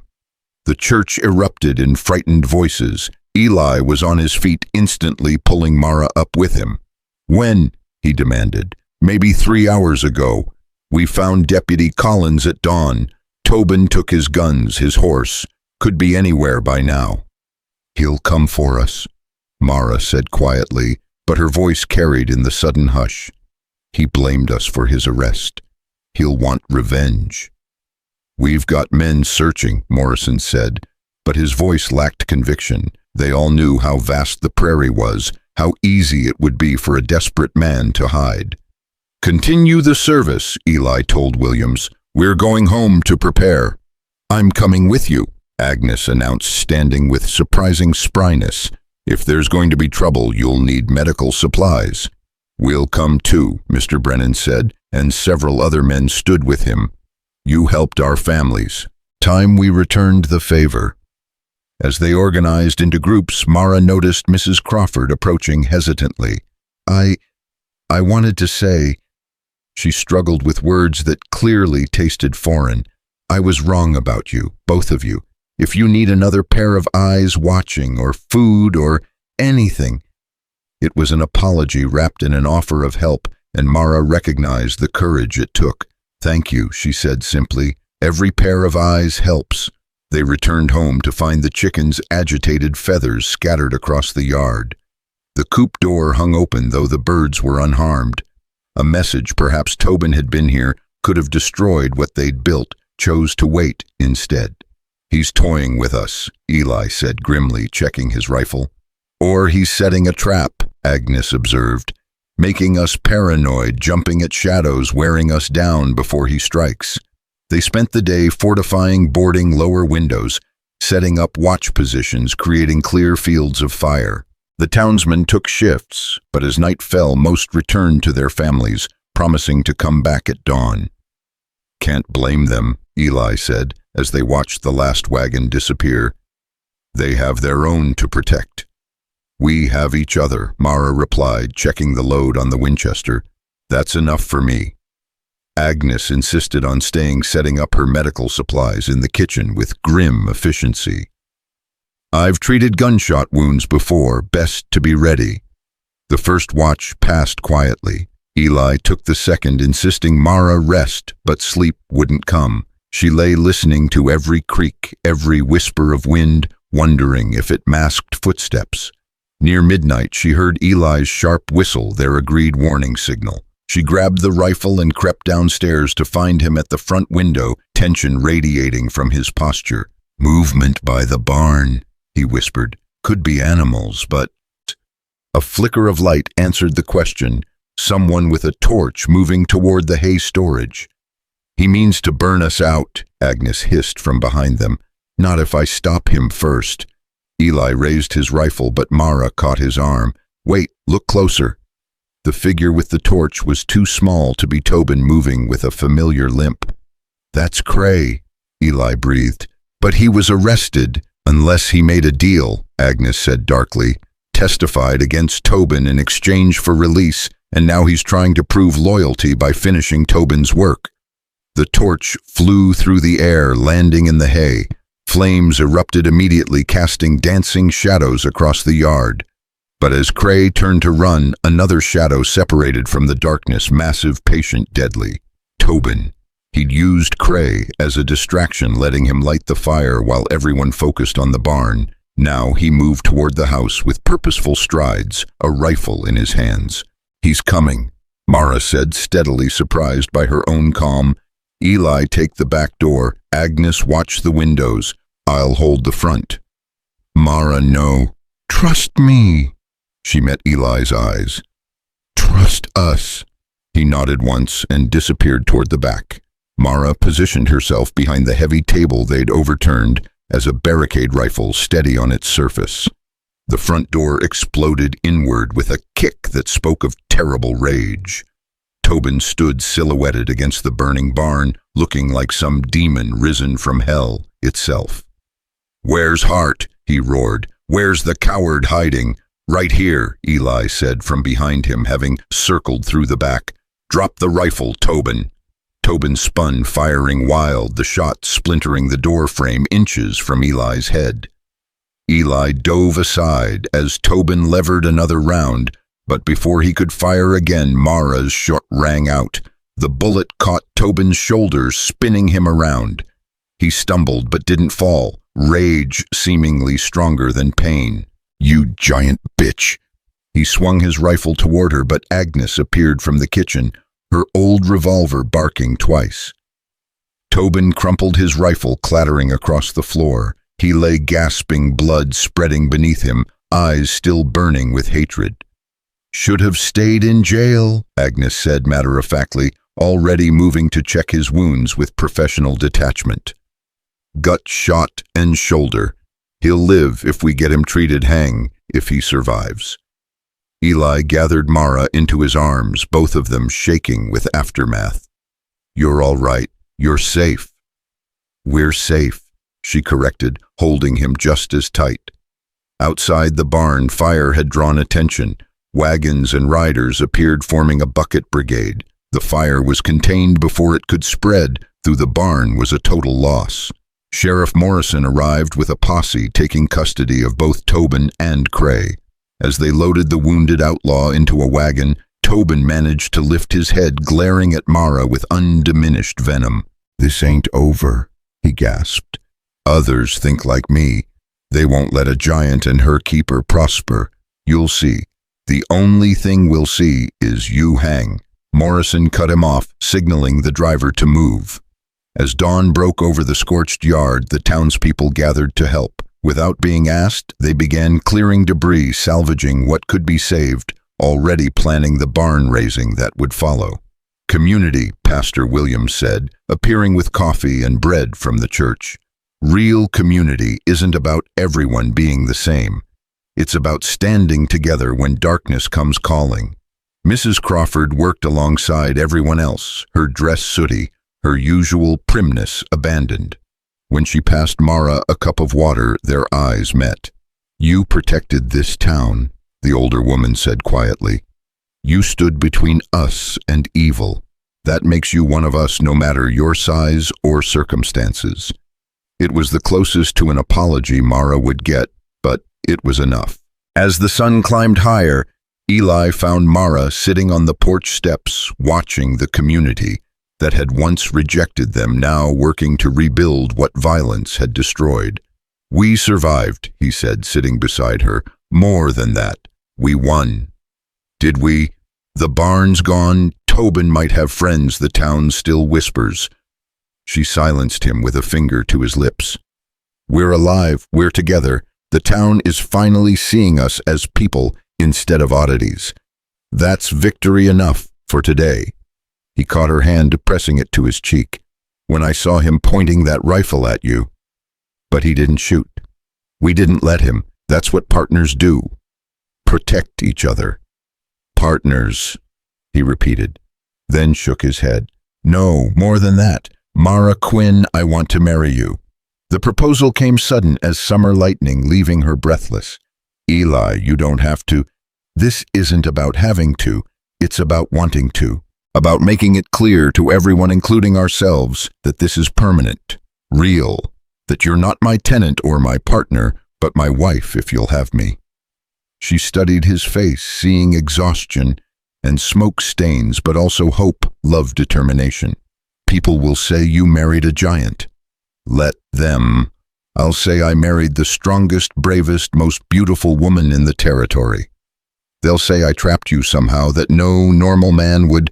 I'm not normal. I'm yours, if you'll have me. Agnes appeared in the doorway, medical bag in hand, but eyes twinkling. Say yes, girl. This man just faced down a killer for you. That's worth something. She faced him down for me too, Eli said, never looking away from Mara's face. Then you're well matched. Lord knows this town needs examples of real partnership, not just the pretense of it. Mara thought about the journey that had brought her here, cast out, homeless, hopeless. Now she sat on her own porch, surrounded by community offered love without conditions. Yes, she said simply. Yes, I'll marry you. Eli's smile could have powered the sunrise. He pulled her down for a kiss that was witnessed by half the town and would be gossip for weeks, but neither cared. When? He asked when they parted. Soon, before winter sets in proper. Next Sunday, Pastor Williams suggested, having approached with more coffee. Strike while the iron's hot and the town's feeling grateful. Next Sunday, Mara agreed, then laughed at the absurdity of it all. I need a dress, a proper dress that actually fits. I'll make it, Mrs. Miller volunteered, surprising everyone. I've been wanting to try my hand at a real challenge, And fitting a dress to you, Miss Quinn, Mrs. Hart-to-be would be a proper test of skill. The week that followed blurred past in a whirlwind of preparations. The barn raising happened midweek, the entire town turning out to rebuild what Tobin had destroyed. Mara worked alongside the men, her height and strength making her invaluable for raising the high beams. No one commented any more on the unusualness of it. She had become part of Cotton Hollow's landscape, as natural as the prairie grass. The dress fitting proved emotional in unexpected ways. Mrs. Miller had created something beautiful, deep blue fabric that complemented Mara's coloring, cleverly designed to emphasize her height rather than hide it. "You're not built like other women," Mrs. Miller said through a mouthful of pins. "So why try to dress like them? Stand tall. Be proud of what God made you." The morning of the wedding dawned clear and cold. Agnes helped Mara dress her usual gruffness, replaced by something almost maternal. "You've grown," the older woman observed. "Not in height, Lord knows you didn't need that, but in spirit. When you arrived, you were trying to disappear despite your size. Now you're taking up all the space you deserve. I had help. You had opportunity. You chose to take it. That's different." The church was packed curiosity, bringing out folks who hadn't attended services in years. But when the doors opened and Mara entered, all whispers stopped. She was magnificent. The dress flowed like water, making her height seem elegant rather than awkward. Her face glowed with joy that transformed her from handsome to beautiful. She walked alone, no father to give her away, no family to support her, but her stride was confident. Eli waited at the altar in his good suit, Jacob's carved wooden horse in his pocket for luck. When he saw her, his face lit with such pure love that even the skeptics in the crowd felt their hearts soften. "Dearly beloved," Pastor Williams began, his voice carrying unusual warmth, "we gather today to witness something rare, two people choosing each other, not despite their differences, but because of them. In a world that often demands conformity, they've found strength in standing apart together." When it came time for vows, Eli spoke first, his voice steady and clear. "Mara, you came into my life when I thought it would always be empty. You filled not just my house, but my heart. I promise to stand beside you, never above or below, as your equal partner in all things. I promise to see you as you are, not too tall, not too strong, but exactly right. I choose you today and every day, come what may." Mara's voice started soft but grew stronger. "Eli, you saw me when I'd learned to be invisible. You offered shelter that became home, partnership that became love. I promise to match your strength with mine, your courage with my own. I promise to build our life together, board by board, season by season. I choose you with joy and without reservation." "The rings," Williams prompted. Eli produced two simple bands, iron rather than gold, practical, strong, enduring. As they exchanged them, someone in the congregation started clapping, then another. Soon the entire church erupted in applause that had nothing to do with tradition and everything to do with recognition. These two had earned their happiness. "I now pronounce you husband and wife. Eli, you may kiss your bride." He had to stretch up, she had to bend down. They met in the middle as they always had, as they always would. The reception was held in the newly raised barn, decorated with late wildflowers and lanterns. The entire town contributed food, and if some still whispered about the unusual match, they were drowned out by music and laughter. As the sun set, Eli and Mara stood in the barn doorway, watching their community celebrate. "No regrets?" she asked. "Only one," he said, pulling her closer. "That Jacob isn't here to see this. He always said I'd find love in unexpected places."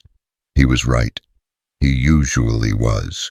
Eli smiled, the sadness tempered with acceptance. "But I think somehow he knows." That wooden horse in my pocket felt warm during the ceremony, like approval. They danced then to the fiddle's tune, her having to mind her head on the barn beams, him standing on his toes to whisper in her ear. Around them, Cotton Hollow watched and gradually stopped seeing mismatched heights and started seeing matched hearts. Agnes approached as the evening wound down, pressing a package into Mara's hands. "Wedding gift," she said gruffly. "Don't open it here." Later in their home, truly theirs now in every way, Mara unwrapped Agnes's gift. It was a small leather journal, worn but well kept. Inside, in faded ink, were medical notes in a masculine hand.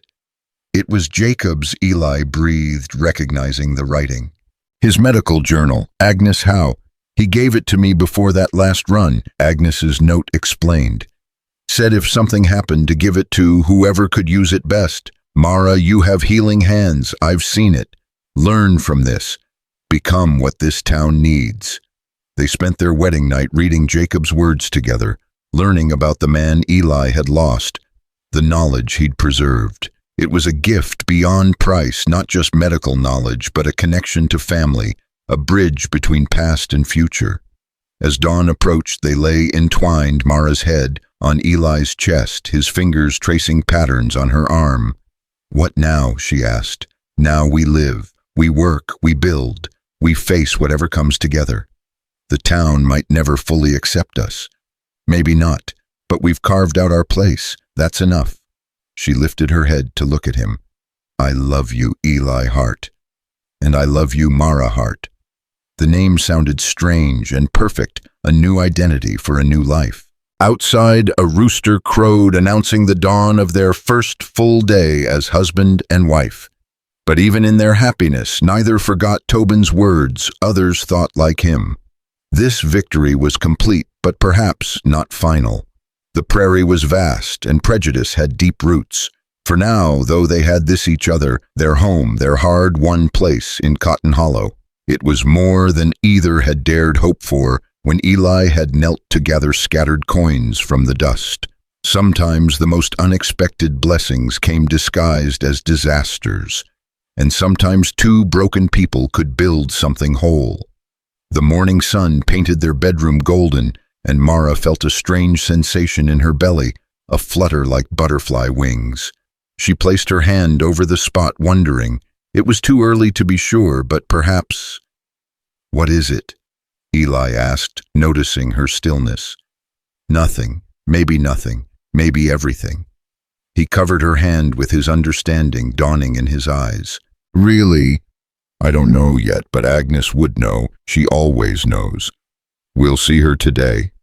After chores," Mara said practically, but she was smiling. "The chickens won't feed themselves just because we're married now."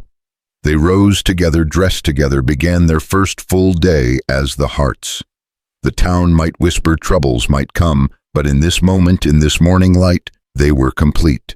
And in Mara's belly, if her suspicion was right, new life had taken root, proof that even in the harshest soil, with enough love and determination, unexpected things could grow. Agnes Pike's knowing eyes took in Mara's face before she'd even spoken a word.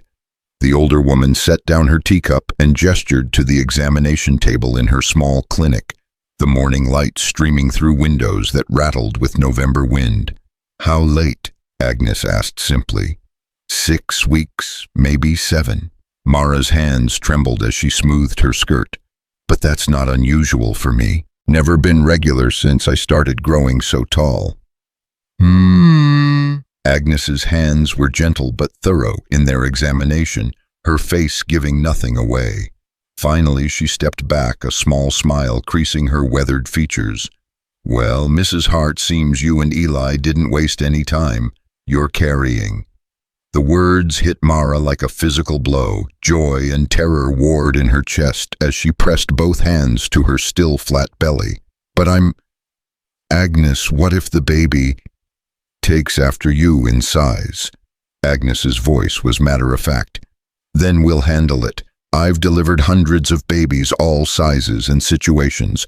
Your body knows what it's doing. My mother said I was too big to birth safely, that any child of mine would be a monster." Agnes snorted with contempt. "Your mother was a fool who let fear rule her tongue. You're built strong hips wide enough despite what anyone says. The baby will come as it should. But what if something goes wrong? What if I'm like Sarah Brennan laboring for days? Sarah Brennan is 5 feet tall with bird bones. You're 7 feet of strength. Different bodies, different births. Agnes gripped Mara's shoulders firmly. Listen to me, girl. Fear is the enemy of a good birth. You trust your body. Trust me. Trust that husband of yours who will move heaven and earth to keep you safe. That's all any woman can do. Mara walked home in a daze, her mind spinning with possibilities. Eli was at the freight office negotiating winter contracts not due back until evening. She had hours to process this news, to figure out how to tell him. The house felt different knowing new life grew within her. Every board Eli had repaired, every window they'd weathered together would shelter their child. She touched the blue door, faded but cheerful. Eli had said that first day. Would their child see it the same way? A knock interrupted her thoughts. Crawford stood on the porch, but not alone. A young woman stood beside her, tall, though not as tall as Mara, with the exhausted look of someone who'd traveled hard. "This is my niece, Catherine," Mrs. Crawford said stiffly. "From Kansas. She's in trouble." Catherine raised her chin defiantly despite her obvious fear. At 6 feet she towered over her aunt, and Mara could see the family shame in Mrs. Crawford's rigid posture. "What kind of trouble?" Mara asked, though she suspected she knew. "The kind that shows in a few months," Catherine said bluntly. "The kind that gets you thrown out of your home when there's no ring on your finger." "Catherine," Mrs. Crawford hissed, but the girl didn't flinch. "Why bring her to me?" Mara asked carefully. Mrs. Crawford's face reddened. "Because you know what it's like to not fit, to be too much for normal folks to handle, and because," and she struggled with the words, "because you've shown more Christian charity than most who claim the name. Will you help her?" Mara studied Catherine's desperate eyes, remembering her own desperation just months ago. "Come in, both of you." Over tea, the story emerged. Catherine had fallen for a traveling salesman who'd promised marriage, then disappeared when she told him about the baby. Her parents had given her coach fare and Mrs. Crawford's address, washing their hands of her. "I can work," Catherine said eagerly. "I'm strong, good with needle and thread. I don't eat much." "Stop." Mara's voice was gentle but firm. "You don't need to make yourself smaller to deserve help." She looked at Mrs. Crawford. "Why didn't you take her in yourself?" The older woman's face crumpled slightly. "My husband. He says it would damage our reputation, that housing a fallen woman.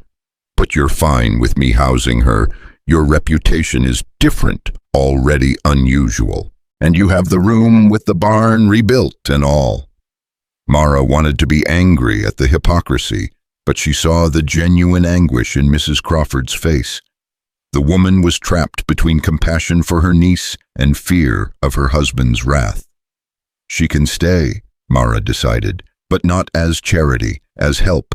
I'll need it soon enough." She met Catherine's eyes. "I'm carrying too. We'll face the gossip together." Catherine's relief was palpable. "You mean it, even though I'm not married? Marriage doesn't make you worthy of kindness. Your humanity does that all by itself." Mrs. Crawford wept then, surprising everyone, including herself. "I'm so sorry," she gasped, "for how I treated you, for not being braver for all of it." "We all do what we can with the courage we have," Mara said. "Sometimes that's not enough, but sometimes it leads us to better choices. You brought her here instead of turning her away. That counts for something." After Mrs. Crawford left, Mara showed Catherine the small room upstairs, her old room now repaired and improved. "The bolt still works," Mara said, demonstrating. "Use it whenever you need to feel safe." "Why do you have a bolt on the inside?" "Because Eli knew what it was like to need sanctuary. He provided it without my asking, without conditions." Mara touched her belly unconsciously. "Good men exist, Catherine. They're rare, but they exist. The father of your baby Eli, he's good to you." He picked up my scattered coins from the dirt when everyone else walked past. He's been picking up my pieces ever since, helping me build something whole. Catherine sank onto the bed, tears flowing freely. I thought my life was over. 23 years old, ruined, nowhere to go. 23, Mara smiled. Same as me. And look, I'm 7 feet 3 inches of what this town called unfit for marriage or motherhood. Now I'm both. Life has a way of proving folks wrong if you give it time. When Eli came home that evening, he found 2 women preparing dinner, Catherine jumping nervously at his entrance. Eli, this is Catherine. She'll be staying with us, helping with the household. Eli took in the situation with his usual quick assessment. Welcome, Catherine. I hope my wife warned you about the chickens. Temperamental birds, especially Bonnie. The easy acceptance made Catherine tear up again. Thank you, Mr. Hart. Just Eli is fine. We don't stand much on ceremony here. He kissed Mara's cheek, then noticed something in her expression. What is it? After dinner, she promised. Good news, but it'll keep. The meal was awkward at first, Catherine clearly unsure of her place. But Eli's steady kindness and Mara's matter-of-fact inclusion slowly eased her tension. I can pay rent once I find work, Catherine offered. You'll work here, Mara said. Help with the house, the garden, the sewing I take in. Room and board, plus a small wage. Eli's freight business is doing well enough to afford it. More than well enough, Eli confirmed. Got the railroad contract for winter supplies today. Steady work through the cold months. After Catherine retired to her room, Mara and Eli sat by the fire. She took his hand, placing it on her belly. Agnes confirmed it today. We're having a baby. Eli's face went through a series of expressions, shock, joy, wonder, fear, before settling on pure happiness. A baby, our baby. Aren't you worried about my size, about what people will say? People will say what they always say, variations of ignorance dressed as concern, but you and I will do what we always do, face it together. He pulled her close. A baby Mara. Jacob would have been thrilled to be an uncle. Agnes gave me his journal, remember? There's a whole section on childbirth, detailed notes from when he helped deliver babies. It's like he's still here, still helping. Maybe that's why I felt him during our wedding. Maybe he knew what was coming. Eli's hand spread protectively over her belly. When we're late May, early June, spring baby. Perfect timing after the winter freighting before the summer runs. He was already planning, organizing, preparing. We'll need to expand the house. A proper nursery. Maybe add a room for Catherine, permanent-like, if she wants to stay. You're not upset about her being here, an unwed mother under our roof? Seems fitting. We took in 1 woman this town rejected. Why not 2? He smiled. Besides, you'll need help when you're further along. Catherine needs shelter. It's practical. I love you, Mara said, suddenly overwhelmed by his goodness. I love you, too, all 3 of you. At her questioning look, he clarified, you, our baby, and Catherine, too, in a protective way. She's our responsibility now. The next morning brought the first real snow of winter, thick flakes that transformed Cotton Hollow into something magical. Catherine emerged from her room cautiously, as if afraid the offer of shelter might have been a dream. Still here, Mara assured her. Help me with breakfast. Eli's got an early freight run, needs something substantial. They worked side by side, Catherine proving efficient and capable. When Eli left, he tipped his hat to both women, the gesture making Catherine flush with the dignity of being acknowledged. No one's treated me like a person since I started showing, she admitted. Back home, I became invisible except for the shame I carried. Here you're visible. That comes with its own challenges, but at least you exist. The day brought unexpected visitors. Agnes arrived first, medical bag in hand. Heard you took in the Crawford girl, she said without preamble. Good, I'll be tending both of you through your pregnancies. Might as well check her now. Catherine submitted to the examination with resignation that spoke of rough treatment elsewhere, but Agnes was gentle, professional, kind. About 4 months along, Agnes announced. Baby's heartbeat is strong. You're healthy, just underfed and overwrought. Rest and proper food will fix both. Will the baby be all right? Even though I'm so tall. You're 6 feet, not 7. Plenty of women your height birth just fine. Stop borrowing trouble from tomorrow. After Agnes left, Pastor Williams arrived with his wife, a timid woman who rarely spoke but whose eyes held intelligence. "We've brought some things," Mrs. Williams said softly, producing a basket of baby clothes. "From the church charity. Thought you might both need them." The gesture was kind, but Mara saw the calculation in the pastor's eyes. He was publicly supporting them, consolidating his position as a progressive minister. "Thank you," she said anyway. Charity with ulterior motives was still charity. "I wanted to discuss something else," Williams said. "The town council meets tonight. There's talk of ordinances about moral behavior, about who can live where, aimed at preventing situations like—" he gestured vaguely at Catherine, "situations like women needing help." Mara's voice turned steel. "That's one view. Others see it as preventing moral decay." He held up his hand at her expression. "I don't agree with them. That's why I'm warning you. Your voice would be valuable at the meeting." "A woman can't speak at council meetings," Catherine said bitterly. "No, but she can attend. Sometimes presence speaks louder than words." That evening, Mara and Catherine entered the packed town hall together. The whispers started immediately, but Mara had learned to wear judgment like armor. She guided Catherine to seats near the front, their height making them impossible to ignore. The proposed ordinance was worse than expected.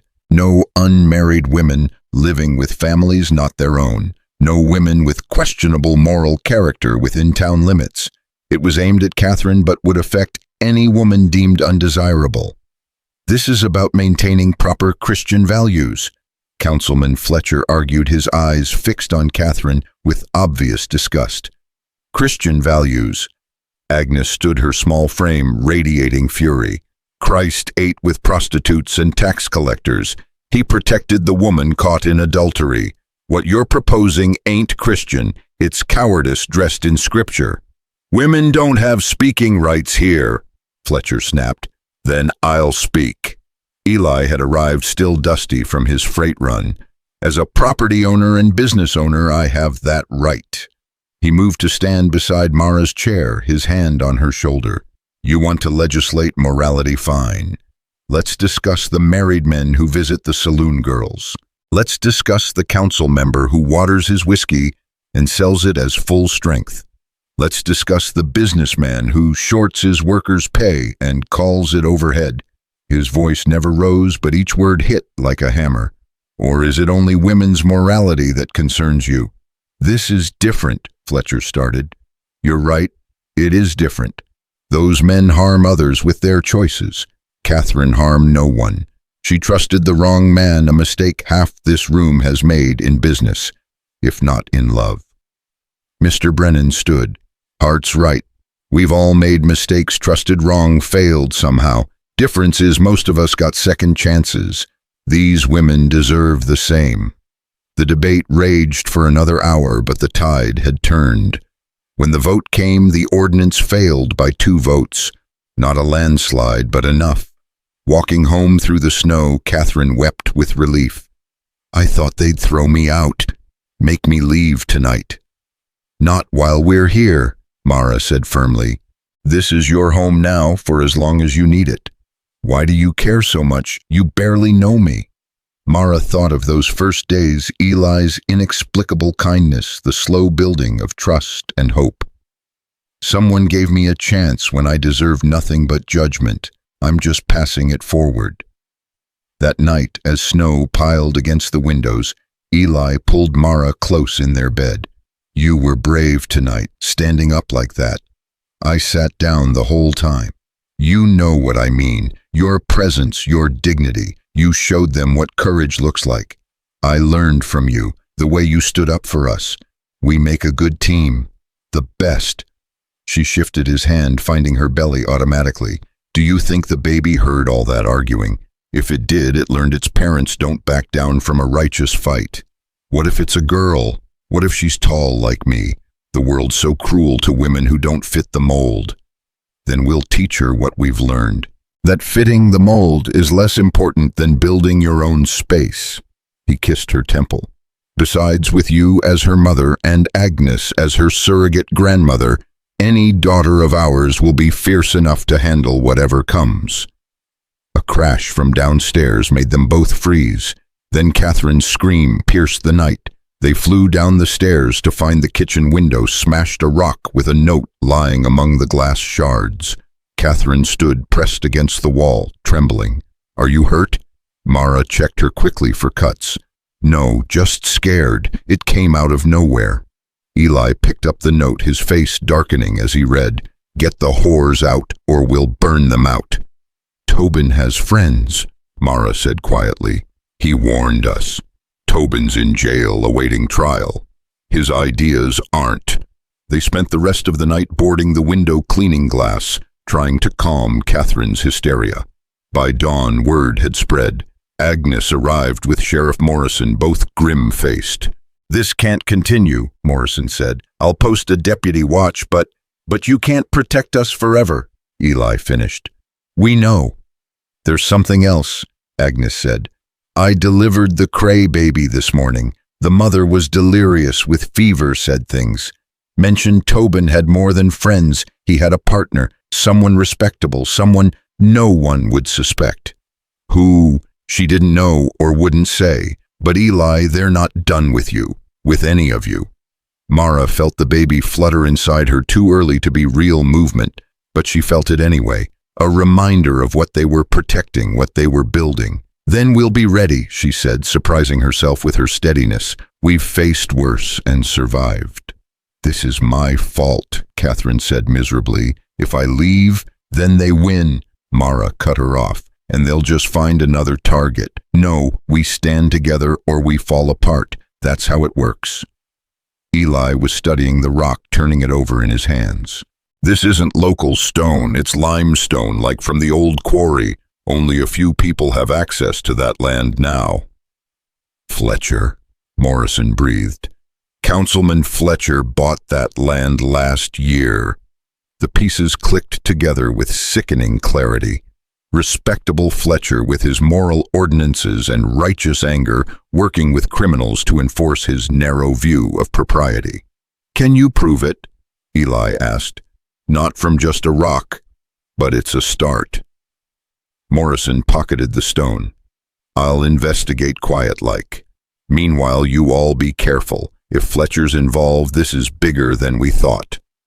After they left, the three of them sat around the kitchen table, hot coffee steaming between them. "I'm scared," Catherine admitted. "Good," Mara said. "Fear keeps you sharp, but don't let it paralyze you. We've got weapons, we've got allies, we've got each other. And we've got something they don't expect," Eli added. "We've got Jacob's journal. There's a section in there about treating hysteria and nervous conditions techniques he learned back east, ways to stay calm under pressure." They spent the morning reading Jacob's careful notes, learning breathing exercises and calming methods. It felt like he was there with them, still protecting, still helping. The afternoon brought an unexpected ally. Mrs. Fletcher herself appeared at their door, pale and trembling. "I need your help," she said without preamble. "I need to leave my husband." Mrs. Fletcher stood in their doorway like a woman on the edge of a cliff, her usual composed demeanor shattered into something raw and desperate. Behind her, barely visible through the swirling snow, a small valise sat abandoned on the porch. "Please," she whispered, glancing over her shoulder as if expecting her husband to materialize from the white void. "I heard what you did for Catherine. I need that kind of help." Mara pulled her inside, quickly noting the bruise partially hidden by powder on the woman's cheekbone. Eli moved to the window, scanning the street for any sign of Fletcher or his men. "Sit," Mara commanded gently, guiding Mrs. Fletcher to a chair, while Catherine poured tea with shaking hands. "Tell us everything." "He's planning something terrible," Mrs. Fletcher burst out. "Not just the rock through your window that was meant to scare you. Tonight during the storm, he means to burn you out properly, make it look like an accident, a knocked-over lantern in the wind.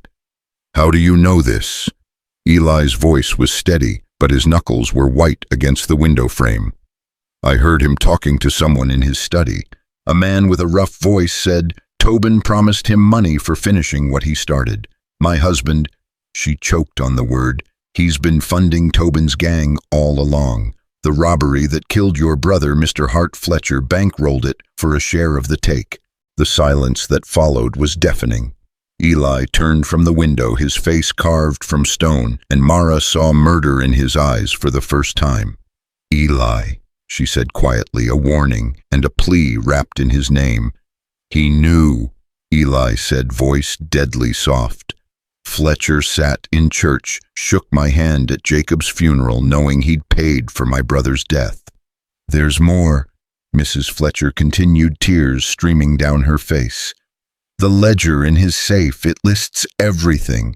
Every crime, every payment, every plan. I took it. She pulled a leather-bound book from beneath her shawl. I thought if I had proof, Sheriff Morrison could stop him. Catherine gasped. You robbed your own husband. I liberated evidence of his crimes. There's a difference. Mrs. Fletcher's spine straightened slightly.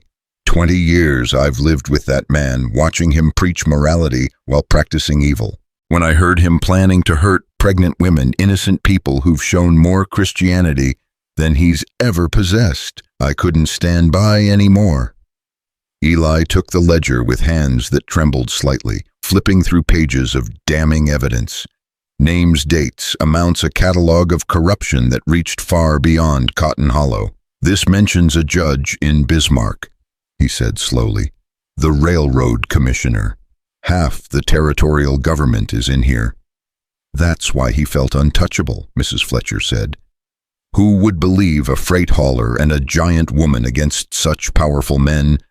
Everyone, Agnes said from the doorway, having arrived unannounced, as was her way, if we present it right. She entered, bringing with her Sheriff Morrison and, surprisingly, Pastor Williams. I asked them to come, Agnes explained. Figured we'd need witnesses for whatever Mrs. Fletcher had to say. She examined the woman's bruised face with professional assessment.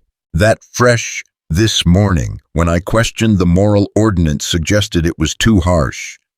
We need to move fast, Morrison said, studying the ledger.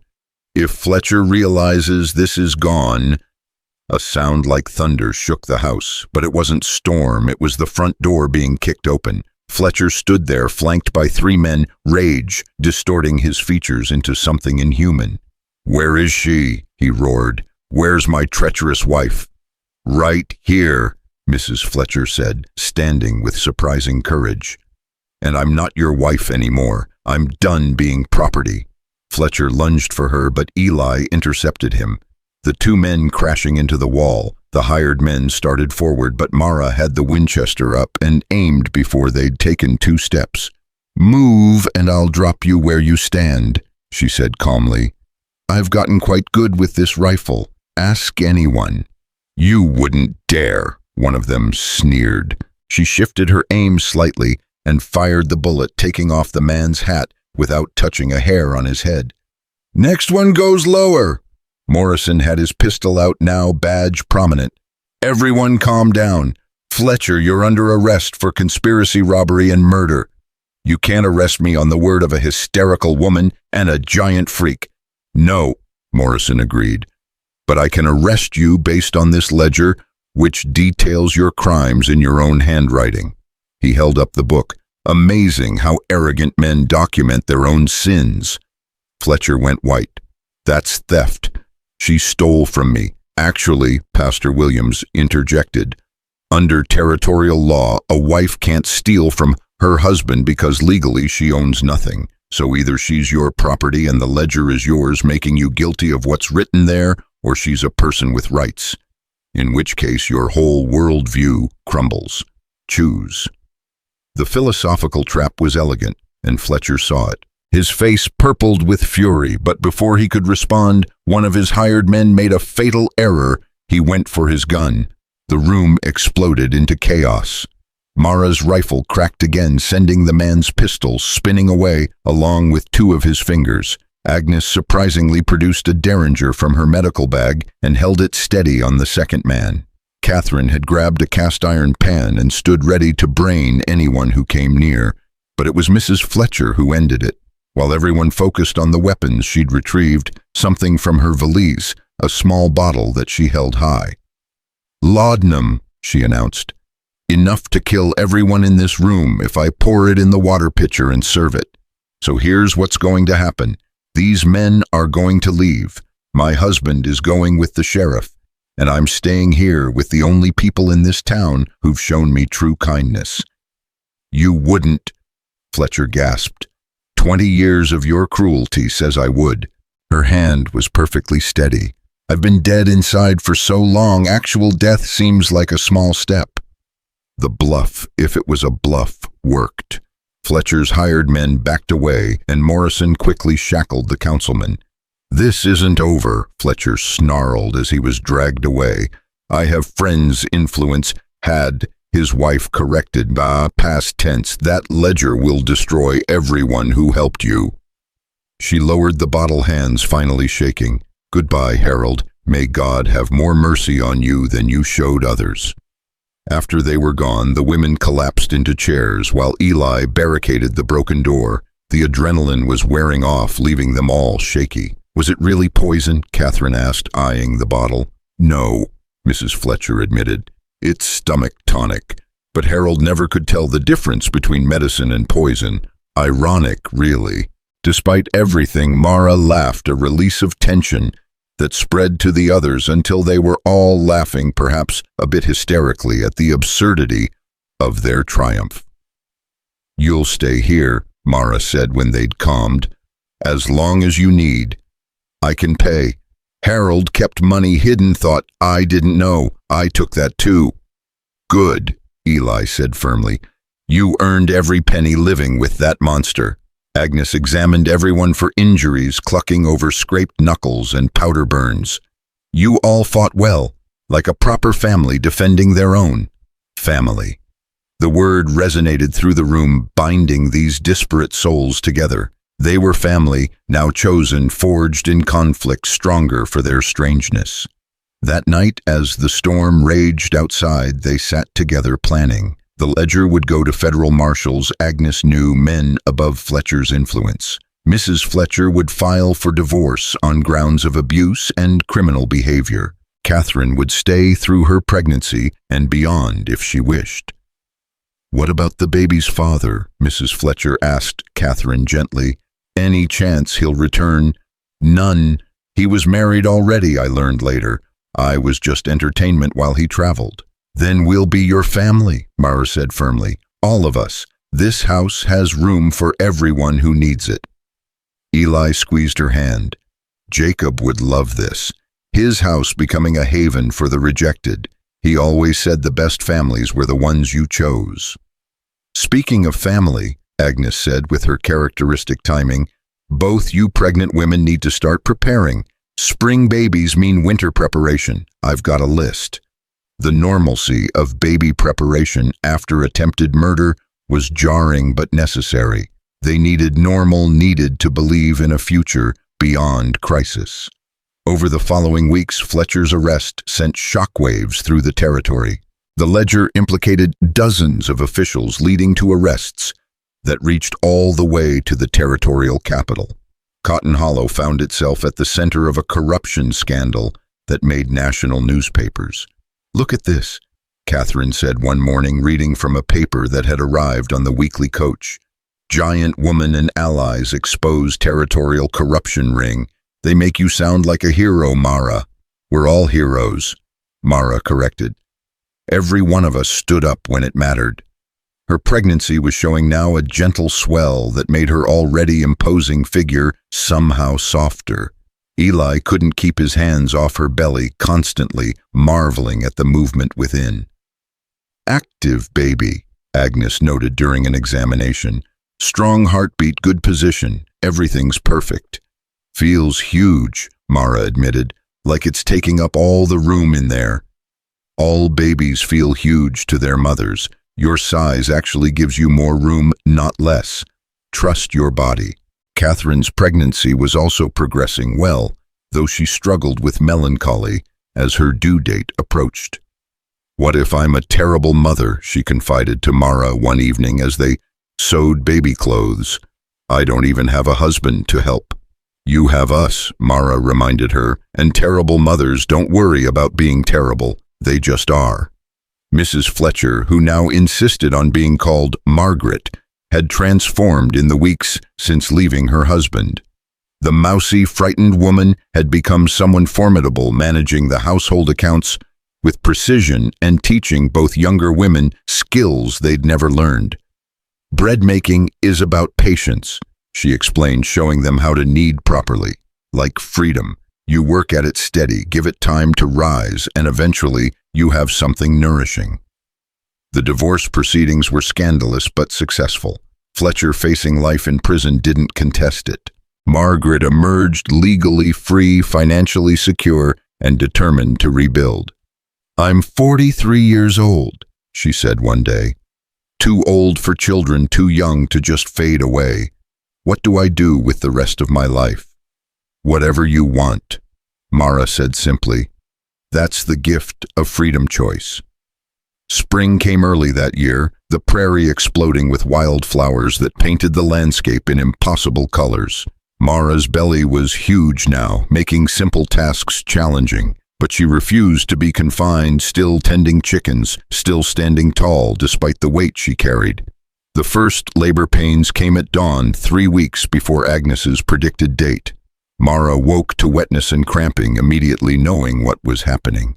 "Eli," she whispered, shaking him gently. "It's time." He was up instantly, all his careful preparation flying out the window in panic. "Now," but Agnes said, "Babies don't follow schedules." She breathed through a contraction, Jacob's journal techniques helping her stay calm. "Get Agnes. Margaret can help until she arrives." What followed was 12 hours of controlled chaos. Agnes arrived quickly, taking charge with her usual competence. Margaret proved invaluable, knowing exactly what was needed without being asked. Catherine, despite her own advanced pregnancy, refused to leave Mara's side. "You're doing perfect," Agnes said as afternoon wore toward evening. "Baby's big but positioned right. Your body knows what to do." But as the hours passed, exhaustion set in. The contractions were crushing, the pressure immense. Mara felt her strength flagging. "I can't," she gasped. "It's too much, too big." "You can," Eli said fiercely, holding her hand. "You're the strongest person I know. You've faced down gunmen, stood up to the whole town, survived everything thrown at you. You can do this."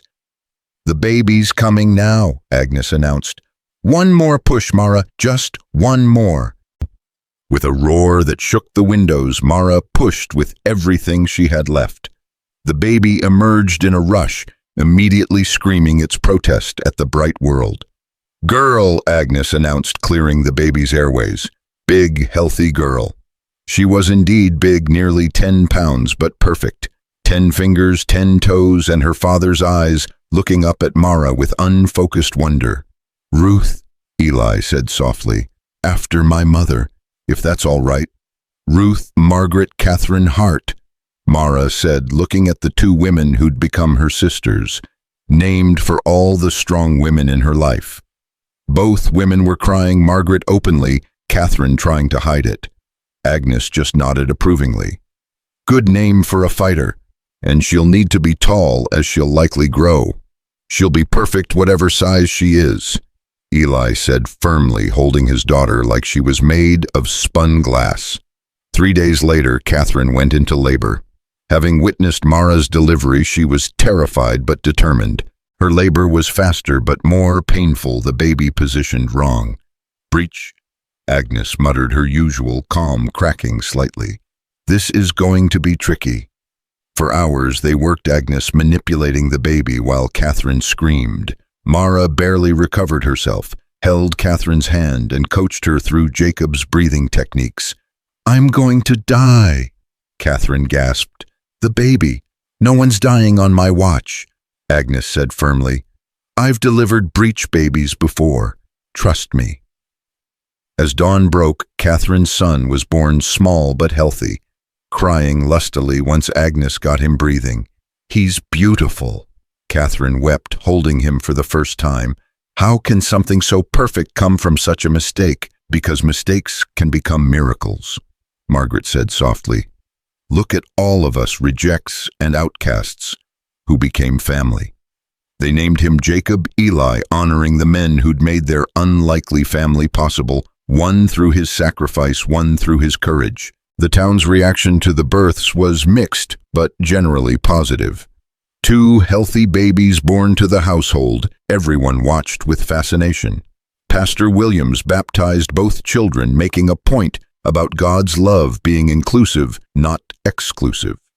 These children, he said to the congregation, are blessed not despite their unusual family, but because of it. They'll grow up knowing love isn't limited by convention. Mrs. Crawford, now a regular visitor, had become an unexpected ally. I was so wrong, she said one day, holding baby Ruth while Mara rested. I thought propriety was godliness, but watching your household, the love, the acceptance, the strength, that's what God actually wants. Summer brought a letter that changed everything. A lawyer from Chicago representing Jacob's medical college had been searching for him to inform him of an inheritance from a professor who'd died. Learning of Jacob's death, the inheritance passed to Eli. It's enough to expand the house properly, Eli said, stunned by the windfall. Add rooms, make it a real haven for women who need shelter. Jacob's legacy, Mara said softly. He's still taking care of people. They began construction in fall, the whole town participating. Even those who'd initially opposed them couldn't resist being part of something historic. The Hart House, as it became known, would have 8 bedrooms, a proper clinic for Agnes and a large common room for gatherings.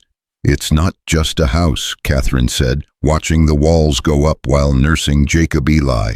It's hope, physical proof that outcasts can thrive. Margaret, who'd taken over managing the construction with fierce efficiency, had found her purpose. I spent 20 years imprisoned in a perfect house. Now I'm building an imperfect one full of love. It's redemption. The grand opening was scheduled for Thanksgiving, appropriate for a house built on gratitude. But the week before Tobin returned, he appeared at dawn, gaunt from months as a fugitive, wild-eyed and desperate. Mara was alone with the babies, everyone else preparing for the celebration in town. Thought you'd won, he said, leveling a gun at her through the window. Thought you'd destroyed everything, but I'm taking it back, starting with you. But Mara had changed. The frightened woman who'd dropped coins in the dust was gone, replaced by a mother, a wife, a pillar of her community. You already lost Tobin. Look around. The house is full of life. The town accepts us. Your allies are imprisoned. You're just a ghost of old hatred. Shut up. He cocked the pistol. You ruined everything. No, you ruined yourself with choices rooted in fear and greed. But it's not too late. You could surrender, serve your time, find redemption, like hell. The gunshot was impossibly loud, but it wasn't Tobin's gun, it was Catherine's rifle from the upper window.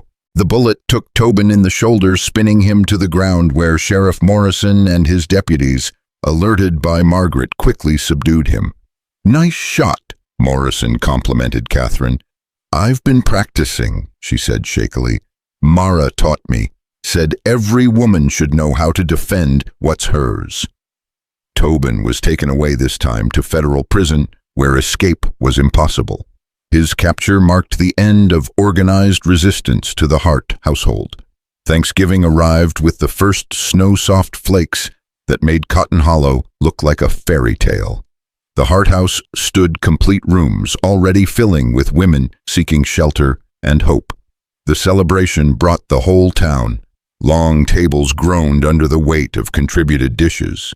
Children played while adults mingled old divisions, softening in the warmth of shared celebration. A toast, Pastor Williams called out, raising his glass. To the Hart family, all of them who showed us that courage comes In all sizes, families form in unexpected ways, and love conquers fear every time. The crowd cheered even those who'd once whispered behind hands. Acceptance, hard-won but genuine, filled the room like warmth from the great fireplace. As evening fell, Mara stood on the porch with Eli, baby Ruth sleeping in her arms. Around them, their chosen family moved through their house, Margaret directing cleanup with military precision, Catherine singing Jacob Eli to sleep, Agnes teaching a young woman about herbal remedies. "We did it," Eli said softly. "We built something beautiful from scattered pieces, like picking up coins from the dust." Mara smiled, remembering that first day. "You saw value where others saw debris. I saw you, that was enough." They stood together, tall and taller, watching snow cover the prairie in pristine white, a blank page for new stories. The woman once called too big to be loved had become the heart of a community. The man who'd lost his brother had gained a family beyond imagining. In the Hart house, laughter echoed through rooms built on acceptance, furnished with hope, and inhabited by love that transcended every barrier society could construct. They'd faced giants of prejudice, and won not through force, but through persistent kindness, courage, and the revolutionary act of seeing people as they truly were. Ruth stirred in her mother's arms, opening eyes that would see a world where different was not less than where tall women could be mothers, where families chose each other, where love was the only measurement that mattered. "She'll never know what we went through," Mara said, looking down at her daughter. "No," Eli agreed. "She'll know better. She'll know what we built from it." Inside, someone started singing an old hymn about amazing grace. Other voices joined, harmonizing despite their differences, creating something beautiful from disparate parts. The giant woman and the freight hauler, the abandoned wife and the unwed mother, the gruff midwife and the growing collection of rescued souls, they sang together in the house that love built, proof that sometimes the most unexpected blessings came from the hardest trials. And in Cotton Hollow, where the prairie met the sky in an endless line of possibility, the Hart house stood as testament to a simple truth, that love in all its forms was always bigger than fear. The story that began with scattered coins in the dust ended with abundance beyond measure, not of money but of family, not of acceptance by all but of belonging for those who needed it most. As the snow continued to fall, soft as forgiveness and white as new beginnings, the lamp in the window of the Hart house glowed steady and warm, a beacon for the lost, a welcome for the rejected, and a promise that no one was too big, too small, too different, or too broken to be loved.